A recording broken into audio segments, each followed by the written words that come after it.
नाम श्रेया जी।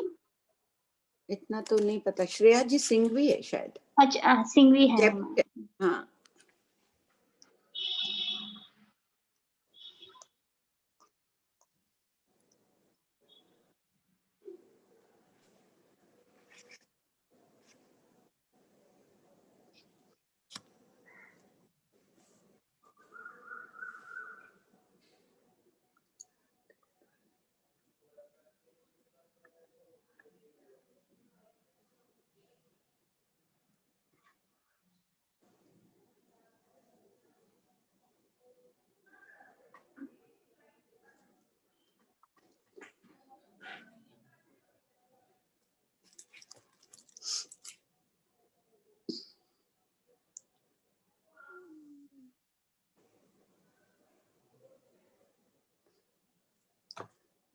सब कोई पचकांड ले लिए, 3:30 बजे तक तिखु तो कर लिए, गुरु वंदना कर ली, सब कर लिए।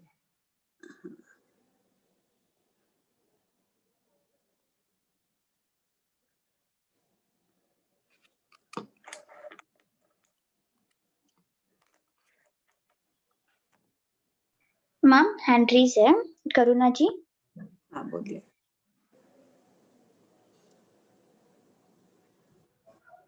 करुणा जी प्रियंका मन तो बोलने को नहीं होवे, एमे के हैंड क्रीज है, मैं तो कहीं बोली को नहीं के करुणा जी बोल रहे हैं। आप बंद कर दीजिए, वो दब गया होगा हैंड रेज का। हाँ हाँ मैम हाँ।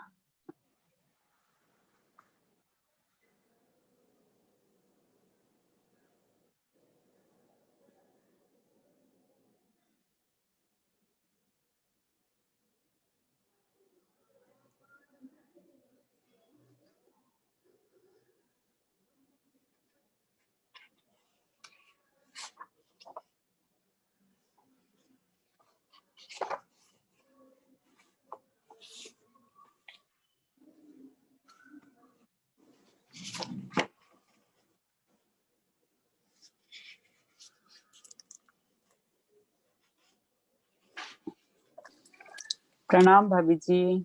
हाँ विनीता बोलो। बस भाभी जी मेरे को है ना, ये थोड़ा सा क्लियर करवा दीजिए ना कि निषेक रचना और गुण श्रेणी, इसमें गुण श्रेणी में तो पहले समय में बहुत कम कर्म उदय में आते हैं, ठीक है, और निषेक रचना जो होती है उसमें से बहुत ज्यादा पहले समय में निकलते हैं। ये सामान्य निषेक रचना है, पहले अधिक दलित, फिर उससे कम, उससे कम, उससे कम, सबसे कम यहाँ। और जब अपवर्तना आदि करते हैं, परिणाम गुण श्रेणी करते हैं, तो अपवर्तना करते हैं, यहाँ से जो दलित आम पापड़ की लेयर उठती है वो पहले समय में कम, फिर दूसरे में अधिक, फिर अधिक, फिर अधिक, यहाँ तक गिरे, फिर उठती है वैसे ही, पहले कम, दूसरे में अधिक अधिक अधिक, ऐसे। तो उदय में जब ये दलित आएंगे तो पहले समय में कम आएंगे ना।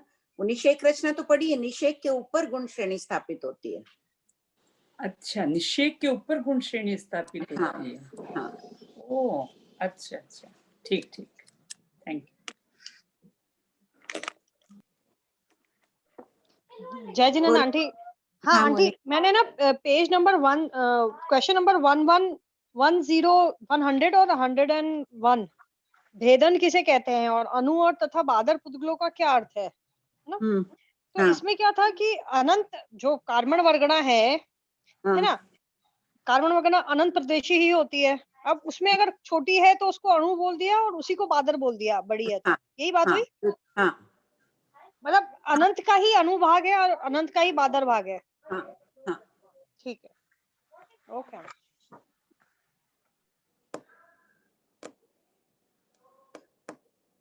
मैम टाइम 1:53 हो गया है। ठीक है, श्रेया जी स्टार्ट करिए।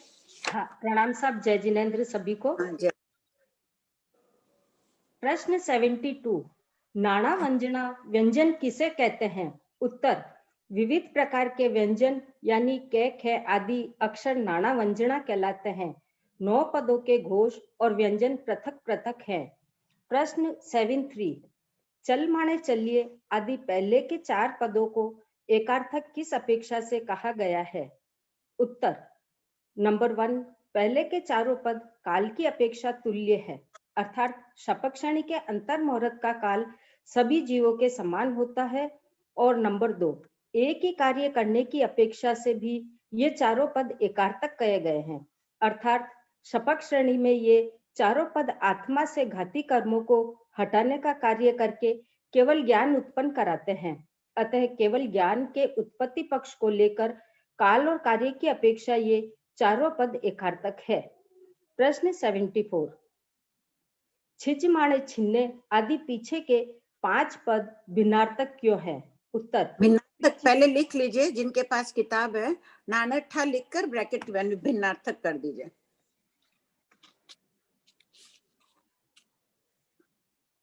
छिज माणे छिन्ने कर्मों की स्थिति घात की अपेक्षा से है। बिज माणे भिन्ने कर्मों के रस घात की अपेक्षा से है। डज माणे दड्डे कर्मों के प्रदेश घात की अपेक्षा से है। मिज माणे मंडे मरण आयु कर्म की अपेक्षा से है। निजरिज माणे निजीर्ण समस्त कर्मों की अपेक्षा से कर्मों का निर्जरण कहा गया है। उपयुक्त पांचों पद भिन्न भिन्न अर्थ के वाचक है, इसलिए इन्हें भिन्नार्थक कहा गया है तथा काल की अपेक्षा केवल ज्ञान की प्राप्ति के बाद सिद्धत्व प्राप्ति के मध्य का काल भिन्न भी होता है। कोई केवल ज्ञान प्राप्त करने के अंतर्मुहूर्त पश्चात मुक्त हो जाता है, यावत कोई देशों करोड़ पूर्व बाद मुक्त होता है। अतः काल की अपेक्षा से भी ये पांचों पद भिन्नार्थक है। प्रश्न 75, प्रथम शतक का मंगलाचरण क्या था? उत्तर, यद्यपि शास्त्र के प्रारंभ में मंगलाचरण किया गया है, तथापि शास्त्रकार ने प्रथम शतक में नमो सूयसे रूप मंगलाचरण किया है। शास्त्र के प्रारंभ में इष्ट देव पंच परमेष्टि को नमस्कार किया है तथा शतक के प्रारंभ में उनकी वाणी रूप श्रुत को नमस्कार किया गया है, क्योंकि वाणी भी इष्ट देव रूप ही है। प्रश्न 76, गंधर्वों ने श्रुत को नमस्कार क्यों किया है? उत्तर, श्रुत शब्द का अर्थ या द्वादशांगी रूप अर्हत प्रवचन है, अर्थात 12 अंगों का ज्ञान निम्नोक्त कारणों से गंधर्वों ने श्रुत को नमस्कार किया है। नंबर 1, श्रुत ज्ञान भगवान के केवल ज्ञान से उत्पन्न हुआ है। नंबर 2, श्रुत ज्ञान पर भव्य जीवों की श्रद्धा बढ़े एवं वे इसका आदर पूर्वक श्रवण करें। नंबर 3, जैन धर्म अनादिकाल से चला आ रहा है, इस प्रवाह में श्रुत ज्ञान विशेष रूप से उपकारी है। और नंबर 4, इस तत्व ज्ञान की आराधना की परंपरा निर्बाध रूप से चलती रहे, इन भावनाओं से श्रुत ज्ञान को नमस्कार किया गया है। प्रश्न 77, तत्व किसे कहते हैं? पदार्थ वस्तु के वास्तविक स्वरूप को तत्व कहते हैं। प्रश्न 78, तत्व का अध्ययन करने से क्या लाभ होता है? उत्तर, जीवों को पावन बनाने के लिए सम्यक पुरुषार्थ आवश्यक है। इस पुरुषार्थ के लिए तत्वबोध मुख्य आधार है, क्योंकि इस ज्ञान के बिना छोड़ने योग्य और ग्रहण करने योग्य वस्तुओं की जानकारी नहीं हो सकती है। सम्यक तत्व ज्ञान के बिना सम्यक दर्शन, सम्यक चारित्र और सम्यक तप का योग क्षेम नहीं कर सकता है। योग प्राप्ति स्वयं सुरक्षा। छोड़ने योग्य क्या है और ग्रहण करने योग्य क्या है? हिंसा छोड़ने योग्य है, ज्ञान दर्शन चारित्र ग्रहण करने योग्य है। ये तत्वबोध होगा तभी पता चलेगा किस चीज से हिंसा होती है। लोग पानी में हिंसा नहीं मानते हैं, यज्ञ करो अग्निहोत्री यज्ञ आदि करते हैं, उसमें हिंसा नहीं मानते हैं, धर्म मानते हैं। क्या भगवान महावीर उसमें धर्म बताते हैं? नहीं ना, उसमें जिस किसी में भी हिंसा हो वो धर्म हो ही नहीं सकता है। तो जब शास्त्रों का अध्ययन करेंगे तब पता चलेगा किसमें हिंसा है, कौन से हिंसा के साधन है। इसलिए कहा गया है कि तत्व ज्ञान बहुत अनिवार्य है। ज्ञातव्य बिंदु, शास्त्रों को पढ़ लेने मात्र से वे शरण रूप नहीं होते हैं, किंतु पढ़कर राग और द्वेष का त्याग करने से ही जीवन पावन बनता है। होमवर्क कैसा रहा सबका? अच्छा रहा सब। आए भावों को रक्षा कर रहे थे बार बार अपन। हाँ। आते तो थे ही भाव, लेकिन उनकी रक्षा के बार बार हटाए ना उनको, अशुभ भावों को। खाली आपका ही जवाब आ रहा है श्रेया जी। सब अनम्यूट नहीं। हाँ ठीक है, पढ़िए। 45 बोल का थोकड़ा, शतक 1, उद्देशक 1, पूर्वापर संबंध। मुक्ति जीवों की होती है, इसलिए मुक्ति के वर्णन के पश्चात नैरेक आदि जीवों का वर्णन किया जा रहा है। प्रश्न 79, भंते नैरिकों की स्थिति आयुष्य कितने काल की कही गई है? उत्तर, गौतम जगन्य 10,000 वर्ष, उत्कृष्ट 33 सागरोपम की कही गई है। प्रश्न 80, भंते क्या नैरिक आहारार्थी, आहारक या बिलाशा वाले होते हैं? उत्तर, हाँ गौतम। प्रश्न 81, भंते नैरिक का आहार कितने प्रकार का है? उत्तर, गौतम 2 प्रकार का है, आभोग निर्वर्तित और अनाभोग निर्वर्तित। आभोग जानते हुए, अनाभोग नहीं जानते हुए निर्वर्तित किया गया। प्रश्न 82, नैरिक आभोग निर्वर्तित आहार कैसे करते हैं? उत्तर, नैरिक जब मन में आहार करने की इच्छा करते हैं तब अपने आत्म प्रदेशावगाढ़ आहार के पुद्गलों को ग्रहण कर लेते हैं। जैसे सामान्य सांस लेना और प्राणायाम के द्वारा सांस लेने में कोई विशेष अंतर नहीं है, किंतु आभोग अनाभोग का अंतर तो है ही। नैरिक कौन से पुद्गलों का आहार लेते हैं? वैक्रिय पुद्गलों का। हाँ, वैक्रिय पुद्गलों। ठीक है, जिसने भी जवाब दिया। अपन कौन से पुद्गलों का लेते हैं? औदारिक के। आहारक शरीरी मुनिराज? आहारक के पुद्गलों को ग्रहण करेंगे। आहारक के पुद्गलों का आहार रूप में ग्रहण कर। लोमाहार रूप में भी आहारक के पुद्गलों को ग्रहण किया जाता है। अपन जैसे लोमाहार रूप में भी औदारिक के पुद्गलों को लेते हैं और कमलाहार रूप में भी, ओज आहार रूप में भी। 3 प्रकार का आहार है, तीनों में औदारिक के लेते हैं, वेक्रिय शरीरधारी उसमें लेते हैं। हाँ, हैंड रेज एप्रीति। हाँ माँ।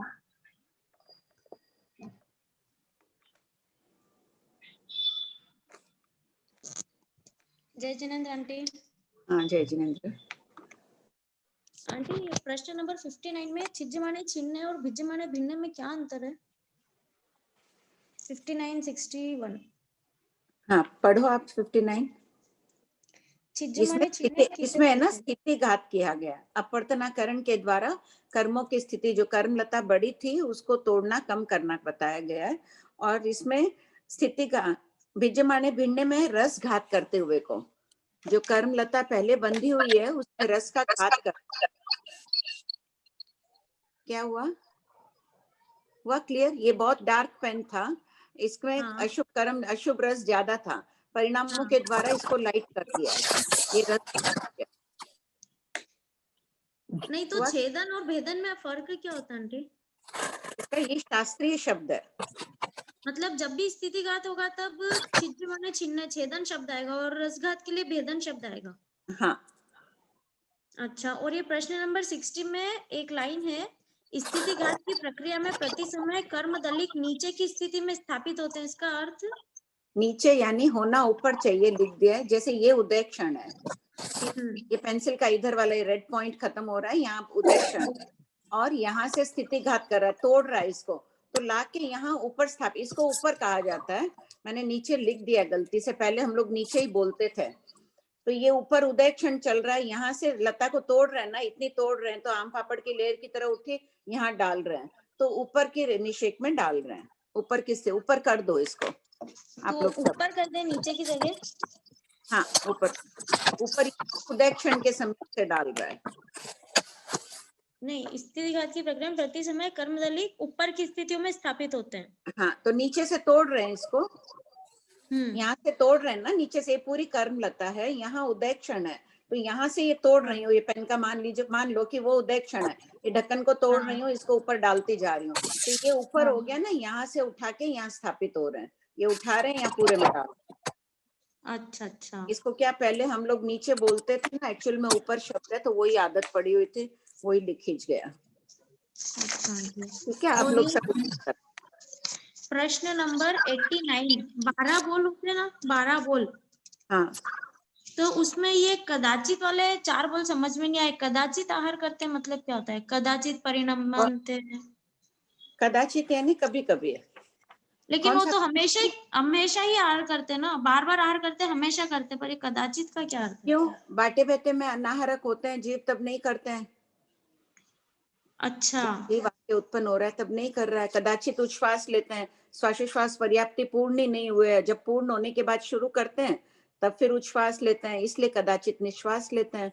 ये नेरिक के जीव बाहर जाते हैं या बाहर के जीव नेरिक में आते हैं? दोनों भी इसमें हो सकते हैं। मतलब मतलब क्या? नेरिक का जीव अगर नेरिक की आयु पूर्ण करके और कहीं जा रहा है, हाँ, बाटे कहाँ भेजता है, जाएगा?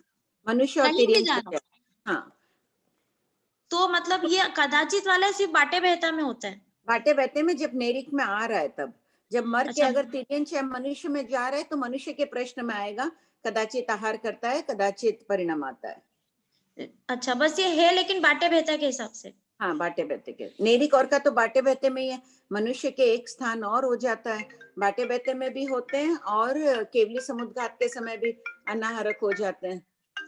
अच्छा ठीक है आंटी, थैंक यू।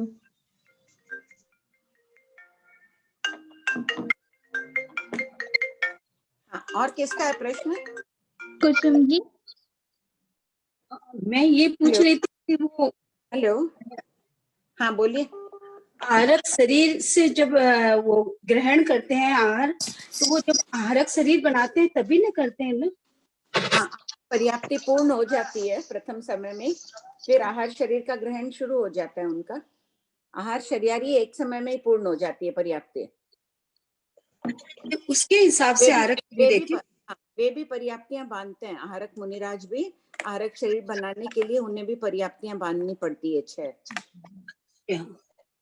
हाँ आंटी, ये जो नैरिक होते हैं वो क्या सांस लेते हैं तो उनका पेट भर जाता है क्या? ऐसे कैसे? नहीं, सांस लेने से पेट नहीं भरता है, श्वासोश्वास वर्गना के पुद्गलों से पेट नहीं भरता है। आहार के वेक्रिय वर्गना आहार के पुद्गलों को लेते हैं, उनसे बढ़ता है उनका पेट।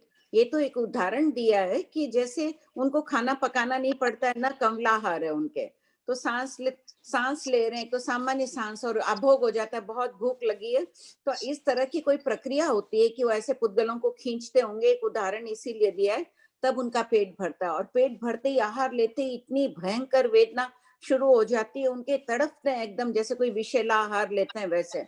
और फिर अंतर मुहूर्त बाद तीव्र भूख की वेदना, जीवन पर्यंत उनके भूख और वेदना ये तो चलती रहती है, दूसरी वेदना अलग है ही, क्षेत्र वेदना आदि। नहीं तो आहार लेने के बाद उनको मतलब वेदना क्यों होती है? तो मतलब अगर विषैला आहार, अमनोज्ञ आहार, उन्होंने इतना असाता वेदनी कर्म बांधा, उन्हें कोई भी चीज मन भावन नहीं मिलती है, सभी अमनोज्ञ मिलती है, अशुभ पुद्गल ही मिलते हैं। अच्छा ठीक है। विषैले, एकदम विषैले पुद्गल जैसे ही मिलते हैं उनको, तो ओके, वेदना। ठीक है आंटी। अच्छा भाभी जी, जो ये आप वो नीचे और ऊपर वाला जो बताए ना, उसमें मेरे भी बहुत कंफ्यूज हुआ था, कभी नीचे कभी ऊपर। तो अपने इस जगह अगर ऐसे लिख दें कि उदय क्षण, तो एकदम क्लियर हो जाएगा। उदय ऊपर ऊपर लिखो। अच्छा, तो ऊपर अपने समझने के लिए कर दें कि वो उदय क्षण वाला ऊपर है। लिखो, हाँ, उदय क्षण को ऊपर कहा है, ऐसे भले ही लिख लो।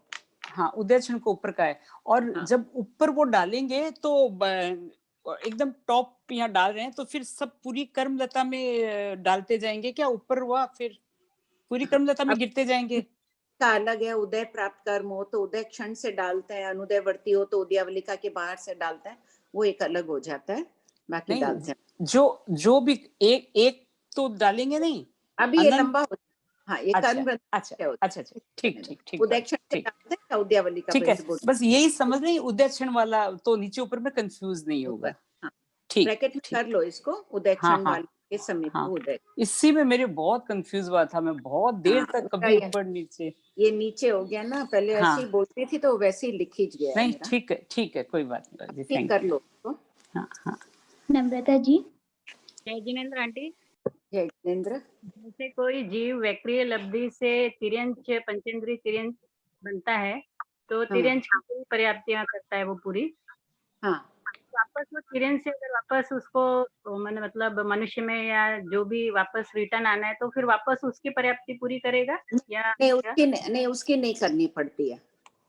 नहीं करनी पड़ती है, बस तिर्यंच पंचेंद्रिय तो उसकी करेगा, लेकिन वापस रिटर्न आते समय वापस वो औदारिक की नहीं।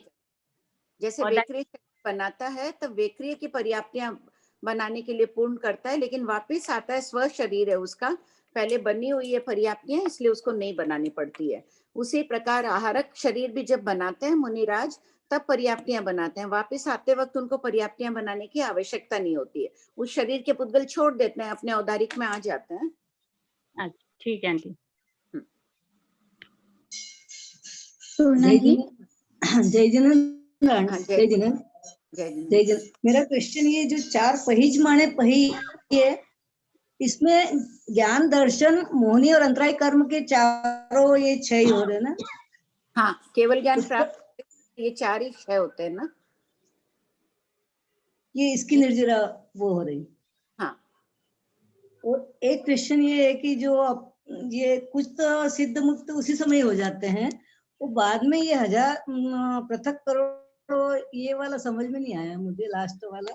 ये इसलिए है कि कोई को तो केवल ज्ञान प्राप्त करते ही, जैसे मरुदेवी माता को केवल ज्ञान प्राप्त हुआ, अंतर मुहूर्त में मोक्ष चले गए वो, है ना। भगवान ऋषभदेव भगवान को केवल ज्ञान प्राप्त हुआ, 1000 वर्ष कम लाख पूर्व के बाद गए वो। और कोई कोई की आयुष देशों करोड़ पूर्व की होती है, 9 वर्ष की अवस्था में, 8 वर्ष झाजेरी की अवस्था में उनको केवल ज्ञान प्राप्त होता है। तब तक वो केवल ज्ञान की अवस्था, केवल ज्ञानी रूप में रहते हैं ना, देशों करोड़ पूर्व तक। केवल ज्ञान प्राप्त होने के बाद केवल ज्ञानी केवल ज्ञानी रूप, जैसे मरुदेवी माता अंतर मुहूर्त रही वैसे। जी पढ़िए श्रेया। प्रश्न 83, जीव अनाभोग निर्वर्तित आहार कब करता है? उत्तर, 24 दंडक के जीव उत्पत्ति के प्रथम समय से लेकर अपने जीवन के अंतिम समय तक अनाभोग निर्वर्तित आहार करते हैं। केवली भगवान अनाभोग निर्वर्तित आहार नहीं करते हैं, क्योंकि वे सदा केवल ज्ञान केवल दर्शन के उपयोग युक्त होते हैं। ठीक है, उन आहार तो करते ही हैं वो भी निरंतर, अनाभोग निर्वर्तित आहार चलता है, लेकिन केवल ज्ञान से तो कुछ भी रहता ही नहीं, स्पष्ट रूप से उनको दिखता रहता है हर चीज। ये वाक्य क्लियर है ना श्रेया जी? हाँ, ये लाइन क्लियर है? हाँ। किसी का आया था कि अगर वो अनाभोग निर्वर्तित आहार नहीं करते हैं तो आशय यहाँ यही है कि उनके केवल ज्ञान में सब कुछ दिख रहा है, उनके लिए अनाभोग कुछ भी नहीं है, सभी आभोग है। उन्होंने कहा कि वो करते ही नहीं है क्या लोमाहार? मैंने कहा नहीं, ऐसे मत समझो कि वो लोमाहार नहीं करते, उनके भी निरंतर लोमाहार चलता है। सिर्फ अगर जो केवली समुद्घात करते हैं वो तीसरे चौथे पांचवें समय में अनाहारक होते हैं, बाकी उनके भी होता रहता है। यहाँ ज्ञान की अपेक्षा कहा गया है कि केवल ज्ञान में सब कुछ स्पष्ट नजर आता है उनको। तो यह कहने का आशय यही हुआ ना कि ये कर तो रहे हैं लेकिन ये अपने जान, उनको ध्यान है, तो वो अनजान वाला शब्द हट गया। हाँ हाँ हाँ। प्रश्न 84, नरेई कितने बोलों के पुद्गल का आहार करते हैं? उत्तर, नरेई द्रव्य क्षेत्र काल भाव से 288 बोलों के पुद्गलों का आहार करते हैं। आहार के 288 बोल का वर्णन लघु दंडक के थोपड़े में देखें। ये मैंने भेजा है ना थोड़े दिन पहले, 288 बोल एक हाँ, बार आया था, ग्रुप में आया था सर। हाँ, ये अभी करा दूं 288 बोल? हाँ, करवा दीजिए। अगर कोई खोल सकते हैं तो अपना खोल भी लो, या जिनके पास है अपना खोल लीजिए। द्रव्य से अनंत प्रदेशी स्कंदों को जीव पुद्गल ग्रहण करता है। कहाँ गया? अनंत प्रदेशी द्रव्य क्षेत्र पहले 208 है। पुट्ठा अवगाढ़, ये जो 14 बोल बताए गए हैं इनका ऐसे देखो, पुट्ठा यानी आत्मा प्रदेशों को स्पर्श किए हुए पुद्गलों का ग्रहण करते हैं। ये नहीं कि ये आत्मा है तो ये दूर रहे हुए पुद्गलों का आहार ग्रहण कर लेंगे, जो आत्मा प्रदेशों को स्पर्श कर रहे हैं उसका। तो पहले भगवान ने कहा स्पृष्ट का लेते हैं, फिर गौतम स्वामी पूछते हैं स्पृष्ट का लेते हैं तो जो आत्मा प्रदेश पर है उन्हीं का लेते हैं या अलग लेते हैं? जैसे ये संपूर्ण अलग अलग आत्म प्रदेश है, असंख्यात आत्म प्रदेश है इस शरीर में, तो यहाँ जो पुद्गल है वो यहाँ पर रहे हुए पुद्गलों का ही आहार लेते हैं, यहाँ के पुद्गल यहाँ पर रहे हुए पुद्गलों का ही आहार लेते हैं। तो अवगाढ़ पुद्गलों का आहार लेते हैं, अनवगाढ़ का नहीं लेते हैं। अनंतर अवगाढ़ लेते हैं या परंपर अवगाढ़? अनंतर अवगाढ़ का हो गया कि एकदम जैसे ये लेयर आई हुई है, समझ लो 1 लेयर 2 लेयर, ये शरीर है, इसके ऊपर इतने इतने अनंत अनंत पुद्गल रहे हुए हैं। तो इनमें क्या इनमें जो एकदम नजदीक रहे हुए हैं अनंतर अवगाढ़, उनके बाहर और कुछ नहीं, बाहर वाले नहीं, एकदम स्पर्श किए हुए में जो सबसे नजदीक वाले हैं उनको लेते हैं, उसे कहते हैं अनंतरा अवगाढ़। और सूक्ष्म बादर जो कर्म दलिक होते हैं वो छोटे भी होते हैं बड़े भी होते हैं। जो बादर अनंत प्रदेशी जो अनंत प्रदेशी स्कंदों को ग्रहण करते हैं ना, सभी एक समान नहीं होते हैं। कोई छोटे भी स्कंद होते हैं, कोई बड़े भी स्कंद होते हैं। ऊंची दिशा का भी लेते हैं, शरीर में ऊपर से भी ले रहे हैं, शरीर के नीचे से भाग से भी ले रहे हैं, तिरछे से भी ले रहे हैं, सब तरफ से ले रहे हैं। आदि का, मध्य का, अंत का, जैसे उत्पत्ति के समय भी ले रहे हैं, मध्य में भी निरंतर लेते जा रहे हैं, मरने के समय भी अंत में भी ले रहे हैं। इसको अगर कमलाहार से घटित करो तो पहले आहार शुरू करते हैं तब ले रहे हैं, फिर मध्य के भाग में भी ले रहे हैं, अंतिम समय भी ले रहे हैं। मुख्यतया यहाँ पर ओजहार आदि का ही कहा गया। लोमाहार के विषय में स्व विषय यानी औदारिक के जीव होते हैं, औदारिक के पुद्गलों को लेते हैं, उनका विषय वही है, उनके वही काम आता है औदारिक का ही। वेक्रिय वाले होते हैं, वेक्रिय के पुद्गलों को लेते हैं। आहारक शरीर वाले होते हैं, वो आहारक शरीर वालों को लेते हैं। स्व विषय का ये अर्थ है। अनुक्रम से यानी एकदम अनुक्रम से, एक आया जो स्पर्श किया हुआ ना, ये पेन इसका लिया, इसके बाद में ये दूसरा आ गया पुद्गल, इसके लिए लाइन से लेते जाते हैं, ऐसे अनुक्रम पूर्वक। नियमा 6 दिशा से आए हुए, यानी जो पुद्गल होते हैं वो कहाँ से, ऊपर से भी आए हुए हैं, नीचे से भी, शरीर के चारों दिशाओं से, सभी दिशाओं से पुद्गल आए हुए हैं। इनमें किसी को कोई डाउट है इन 14 बोलों में? आपके किया हुआ होगा ना पहले श्रेया जी? हाँ। और किसी को डाउट है इसमें? प्रीति? आंटी, हाँ, ये अनंतर अवगाढ़ और परंपर अवगाढ़, इनमें क्या अंतर है? यहाँ देखो परंपर अवगाढ़ नहीं दिया, अनंतर अवगाढ़ को ही लेते हैं, जो ये एकदम आत्म प्रदेशों से को स्पर्श किए हुए। स्पर्श है एक प्रश्न है, स्पर्श लेते हैं या बिना स्पर्श को लेते हैं? नहीं, स्पर्श किए हुए को। अब उसमें अनंतर अवगाढ़ तो ये हो गया कि इस अंगुली के पास जो हो गया इसके ऊपर, वो अनंतर अवगाढ़, और इसके बगल वाले हो गए वो परंपर अवगाढ़ हो गए, और इसके बाद वाले भी परंपर अवगाढ़ हो गए। वैसे नहीं लेता। हाँ। इस आत्म प्रदेश पर जो है उन्हीं को लेता है। तो ये जो कर्म भी आत्मा ग्रहण करते, कर्म वर्गणा के पुद्गल, ये भी जो ऊपर ऊपर रहते हैं अपने शरीर के, बस उन्हीं को ग्रहण करता है, या पूरे लोक में से कहीं से कोई से भी पुद्गल ग्रहण करेगा? नहीं नहीं नहीं, तभी तो कहा ना अवगाढ़ पुद्गलों को ले रहा है। जो शरीर में एक में हुए हुए हैं उन्हीं पुद्गलों को लेता है, बाहर के पुद्गलों को नहीं लेता है। बाहर के पुद्गल आ जाते हैं, वो पुद्गल घूम रहे हैं लोकांत में, कहीं आके अपनी आत्मा पर स्थिर हो गए तो उनको ग्रहण करता है। वो कैसे लग सकते हैं अपनी आत्मा में? कर्म बंधेंगे तभी तो कार्बन वर्गना के पुद्गलों को खींचेगा, पहले से कैसे खींच के रखेगा? खींचेगा तब वो कर्म बनेंगे। ऐसे ही वो सूखी घास की तरह रजकण पड़े हैं, एकदम सूखे रजकण आत्मा पर पड़ी हुई है, मिट्टी पड़ी है।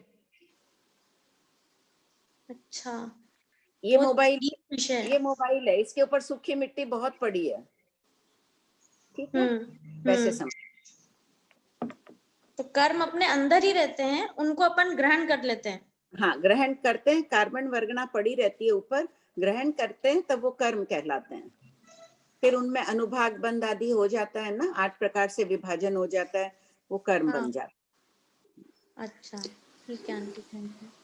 अच्छा भाभी जी, ये वाला आहार में खाली वो मेरे को वही 288 बोल कैसे घटित होते हैं, वो निष्कूट में फिर व्याघ्यात पड़ता है, वो सब?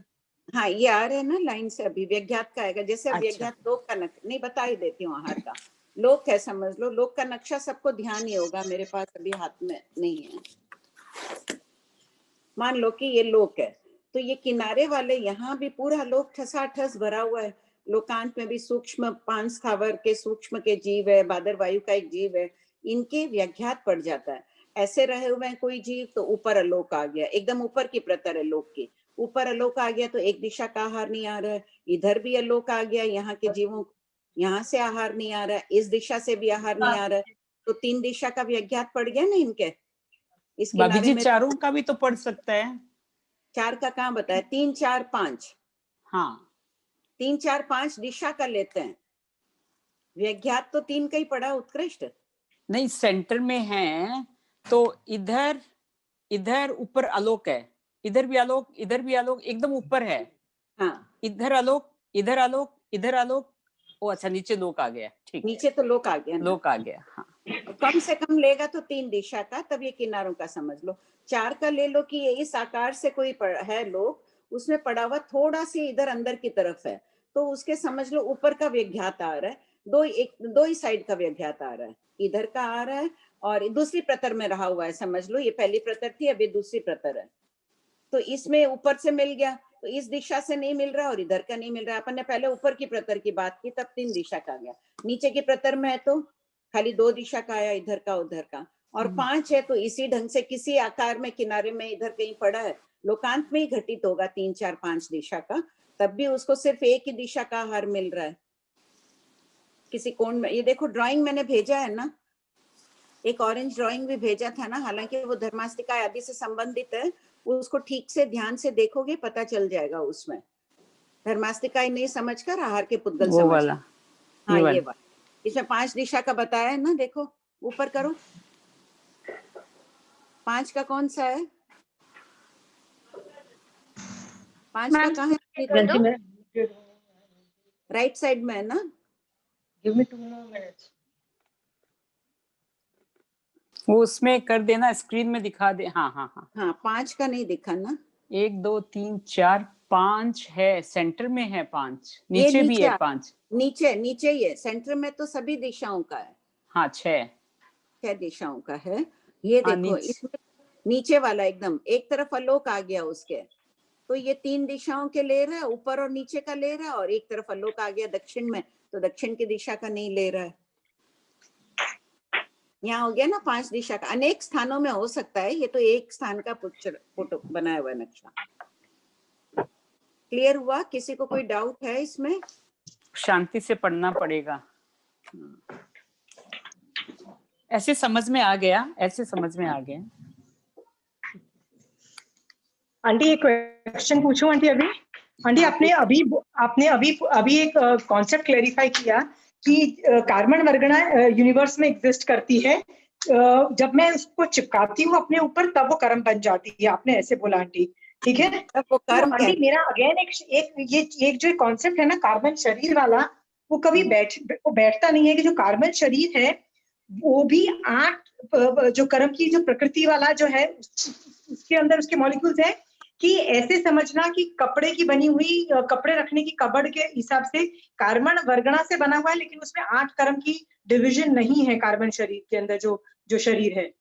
नहीं, 8 कर्मों को ही कार्बन शरीर, कर्मों को ही कार्बन शरीर कहते हैं। 8 कर्मों को कार्बन शरीर कहते हैं। अब वो अपन समझाने के लिए कर्म ही कार्बन शरीर कहलाते हैं। मतलब अलग से कोई कार्बन वर्गना का बना हुआ कोई कबर्ड काइंड ऑफ थिंग नहीं है जिसके अंदर कर्म आते हैं 8 तरह के मतलब 8 तरह की रिकॉर्डिंग है। देखो कार्बन शरीर का उदय होता है तब कार्बन वर्गना को ग्रहण करके कर्म रूप परिणत कर रहा है। उदय तो कार्बन शरीर का, फिर से बोलना। कार्बन शरीर का उदय रहता है तब जीव कार्बन वर्गना को ग्रहण कर रहा है।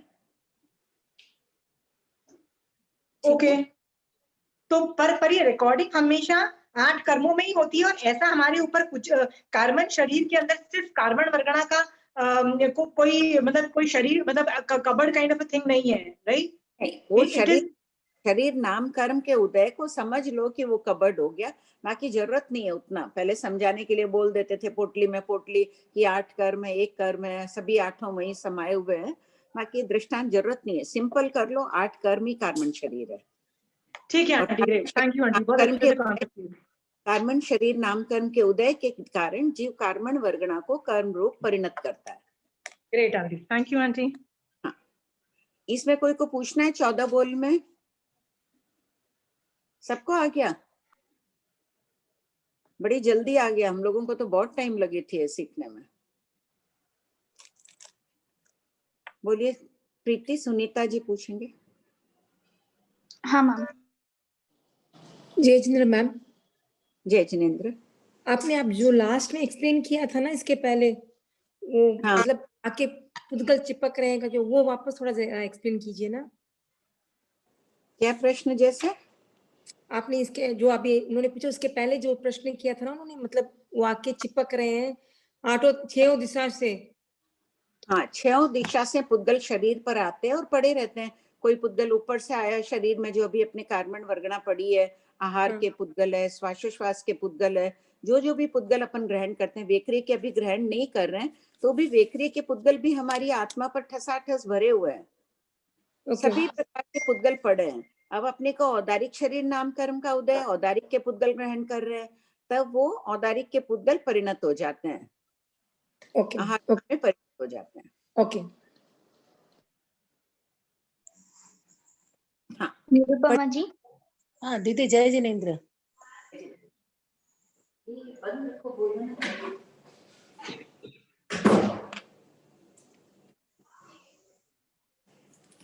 हाँ बोलिए निरुपमा जी।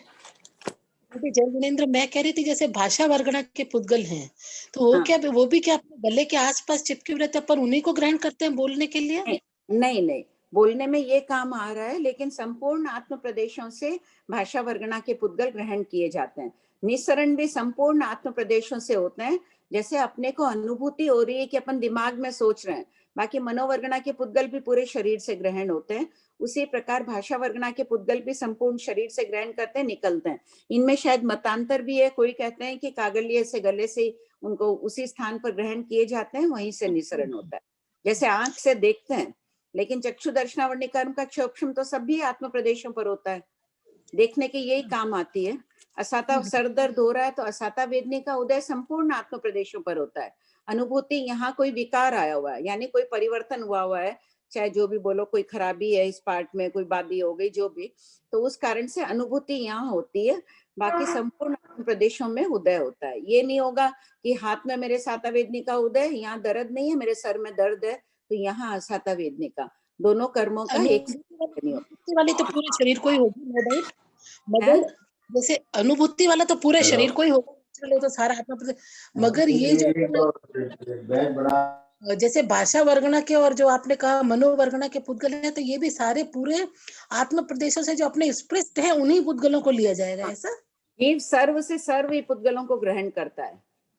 जो भी पुद्गल ग्रहण करेगा, सर्व से सर्व ग्रहण करेगा। और सर्व से देश का भंग है कि वो स्कंद मनोवर्गणा भाषा वर्गणा बहुत बड़ी है, इतनी बड़ी है, पूरी इस कमरे के प्रमाण है, लेकिन मेरे शरीर पर आया हुआ है उसी को खींचूंगी, बाकी छोड़ देंगे। ये पहले अपने चला था ना कि कोई फलके का एक टुकड़ा तोड़ के ले लिया, वो सर्व से देश, बाकी जीव सर्व से सर्व ही ग्रहण करता है। तो जी फिर आप इसमें मेरी अंगुली का एकदम पोर है, तो मैं वहां से भी भाषा वर्गणा के पुद्गल ले रही हूँ। सभी आत्म, इसमें कह रही हूँ ना, दो मतांतर है निरुपमा जी। हाँ सर। कुछ आचार्यों का मत है कि संपूर्ण आत्म प्रदेशों से नहीं, खाली कागलिये से लेते हैं, यहाँ कंठ के स्थान से। दो मत है इसमें। जय जिनेंद्र भाभी जी। हाँ बोलिए सुनील जी। ये जैसे श्वासोश्वास के पुद्गल हैं, वो भी अपने मतलब शरीर में स्टोर हुए हैं या उनको एक क्षण में ग्रहण करते हैं और फिर निकलते हैं? वो भी स्टोर होते हैं श्वासोश्वास वाले? हाँ, पूरे शरीर में सभी प्रकार की वर्गणाएं हैं। अच्छा ठीक है, कृपा करें।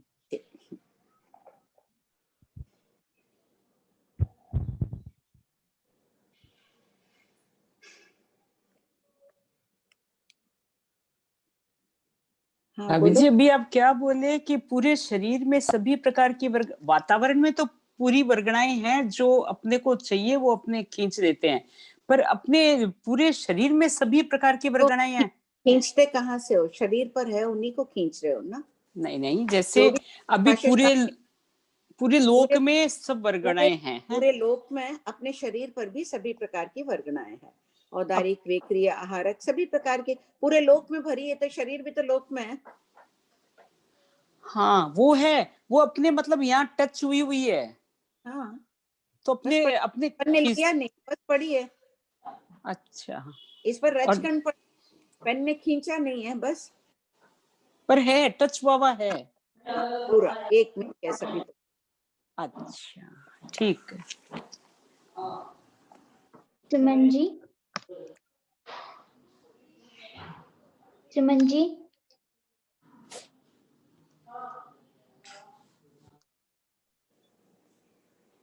शकुंतला जी। हाँ जी, हेलो। हाँ बोलिए। हाँ सर, जय जिनेंद्र सर। हाँ जय जिनेंद्र। ये जो शरीर वर्गणा के पुद्गुल है ना, पुद्गुल अगर तो दूसरों को तकलीफ के शरीर के लिए, रक्षा के लिए, पर एक घातक रूप में परिणत है, या ये श्वासोच्छ्वास के नाम से ऐसा कुछ है क्या? सुनाई नहीं पड़ा किसी को? पड़ा श्वासोच्छ्वास में लब्धि युक्त है। नेट की प्रॉब्लम है ना कुछ, किसी को सुनाई? शरीर वर्गणा। हाँ शरीर वर्गणा, औदारिक। हेलो हाँ हाँ, औदारिक शरीर वर्गणा के पुद्गलों हाँ आघात दूसरों को तकलीफ के स्वस्थ शरीर के लिए ये घातक है या अच्छा के लिए है? ये कुछ समझना है मेरे को। प्रीति, हाँ प्रीति मैम। नेट की प्रॉब्लम है क्या? समझ नहीं आ रहा है क्या बोल रहे हैं मैम एक मिनट। विनीता, तुम आ गया क्या? हाँ। क्लियरली बोलो क्या। नहीं, वो पूछ रहे हैं, शायद मेरे जो समझ में आया कि ये औदारिक शरीर के पुद्गल जो है हमारे हैं, वो दूसरों को कष्ट, उससे दूसरों को कष्ट हो रहा है, व्याघात पहुंचा रहे हैं क्या? मेरे को जैसे ये समझ में जो अपन है वो शरीर औदारिक, अपना। हाँ यही घातक रूप में परिणत है क्या? घात तो करते ही है जीवों की। इसे घातक रूप में परिणत है क्या?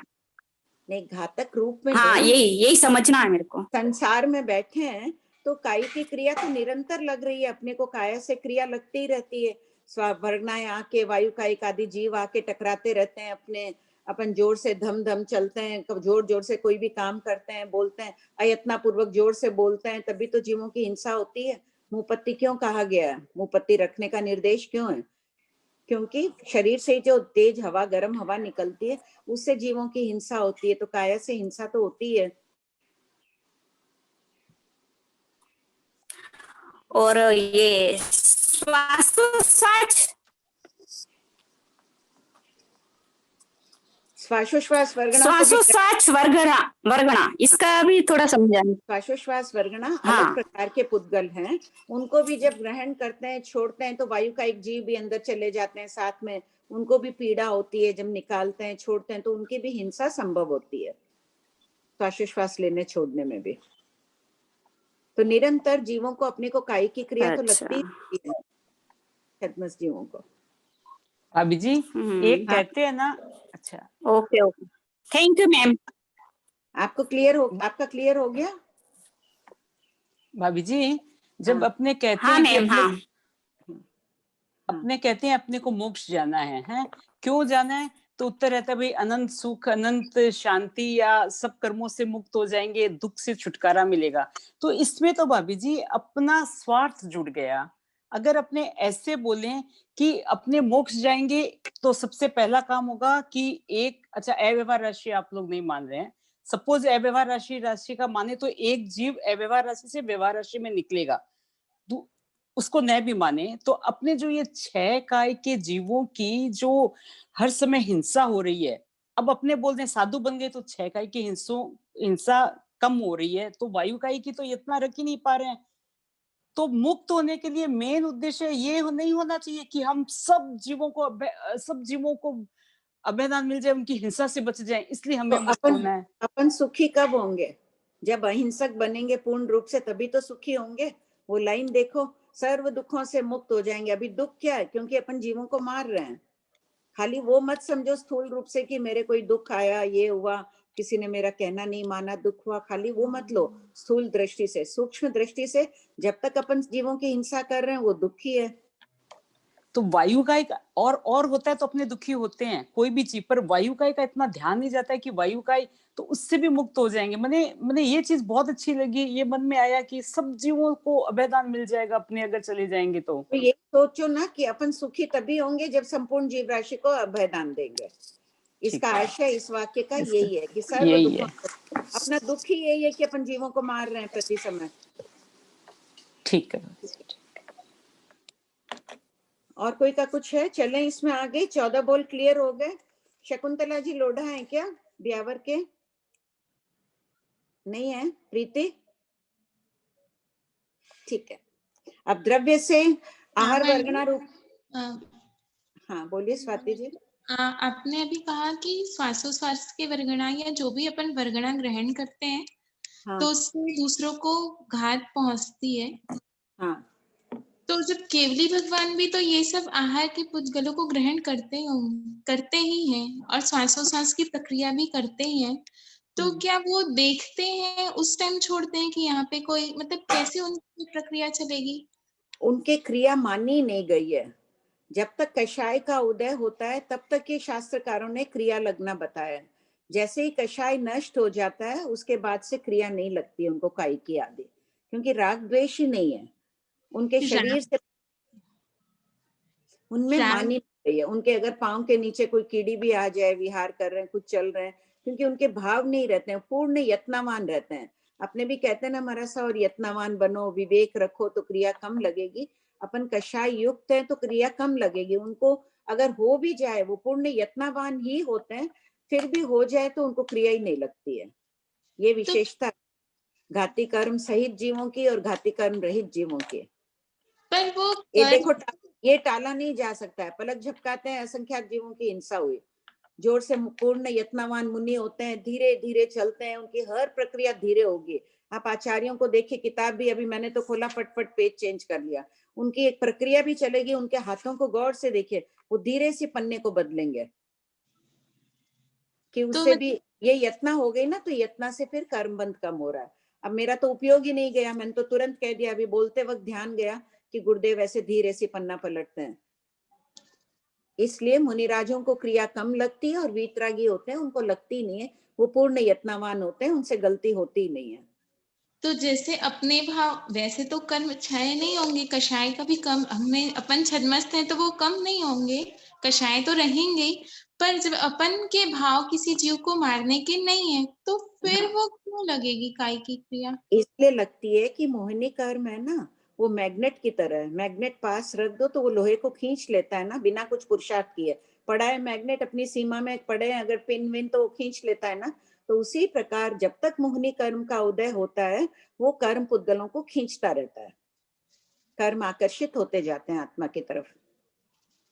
और ये भी पूछना था कि जो अपन जैसे कोई भी वर्गणा के पुद्गलों को ग्रहण किए, चाहे वो आहारक के हो, औदारिक के हो, कार्मेंट के हो, तो वो अपन ग्रहण कर लिए, वो अपनी सत्ता में है ऐसे ही समझना, मतलब अपने साथ चिपके हुए ऐसे ही समझना। हाँ हाँ। तो जब तक वो हटेंगे नहीं, वो अपने साथ रहेंगे। हाँ। तो वो चाहे आहार के पुद्गल हो, चाहे किसी भी के पुद्गल हो। आहार के तो परिणमन भी करते जाते हैं, नष्ट होते जाते हैं। कर्म वर्गणा लंबे काल तक रह जाती है ना। अपना पुरुषार्थ होना चाहिए कर्म वर्गणा को शीघ्र नष्ट करें। जो कर्म लताएं बड़ी बड़ी बांधी हुई है, अपवर्तनाकरण करके उनको कम करो। तो अपवर्तनाकरण कैसे करना? अपना होमवर्क क्या था लास्ट वीक सबके लिए? अशुभ भाव से अपनी रक्षा करनी है। तो अशुभ भावों से रक्षा किए हैं तो बहुत से अशुभ कर्म कम आए अपने पर, आए तो हैं। ज्ञानावर्णी, दक्षिणावर्णी, अंतराय, मोहनी, इनका स्वभाव है, मैग्नेट की तरह खींच रही थी आत्मा, वो जा रहे थे सब, लेकिन उनमें रसबंध कम हुआ। कितना बड़ा काम हुआ अगर अपन शुभ परिणामों में रहें तो। और जब अपन अशुभ परिणामों में रहते हैं तब बांधते हैं निकाचित कर्मों को। तो कर्म बंध जो होता है वो भी एक बीमारी की तरह है। एक रोग तो होता है साध्य, जो ठीक हो सकता है, और एक असाध्य रोग होता है कि कोई उपचार दवाई उस पर लगती नहीं है। तो इसी प्रकार जो निकाचित कर्म अपन अशुभ भावों में बांधते हैं, उनको हर हालत में भोगना ही पड़ता है। जैसे गत्सुकुमाल मुनि को भगवान महावीर कितनी उच्च कोटि की साधना कर रहे थे, संगम देव ने कितने उपसर्ग दिए, पढ़ो तो कांपने लग जाए व्यक्ति अगर उसको भाव पूर्वक पढ़े तो। कितने भयंकर कष्ट आए इतनी ऊंची साधना में, क्योंकि उन्होंने ऐसे निकाचित कर्म बांधे थे। और जो सामान्य निद्धत आदि कर्म होते हैं वो ध्यान आदि से नष्ट हो जाते हैं।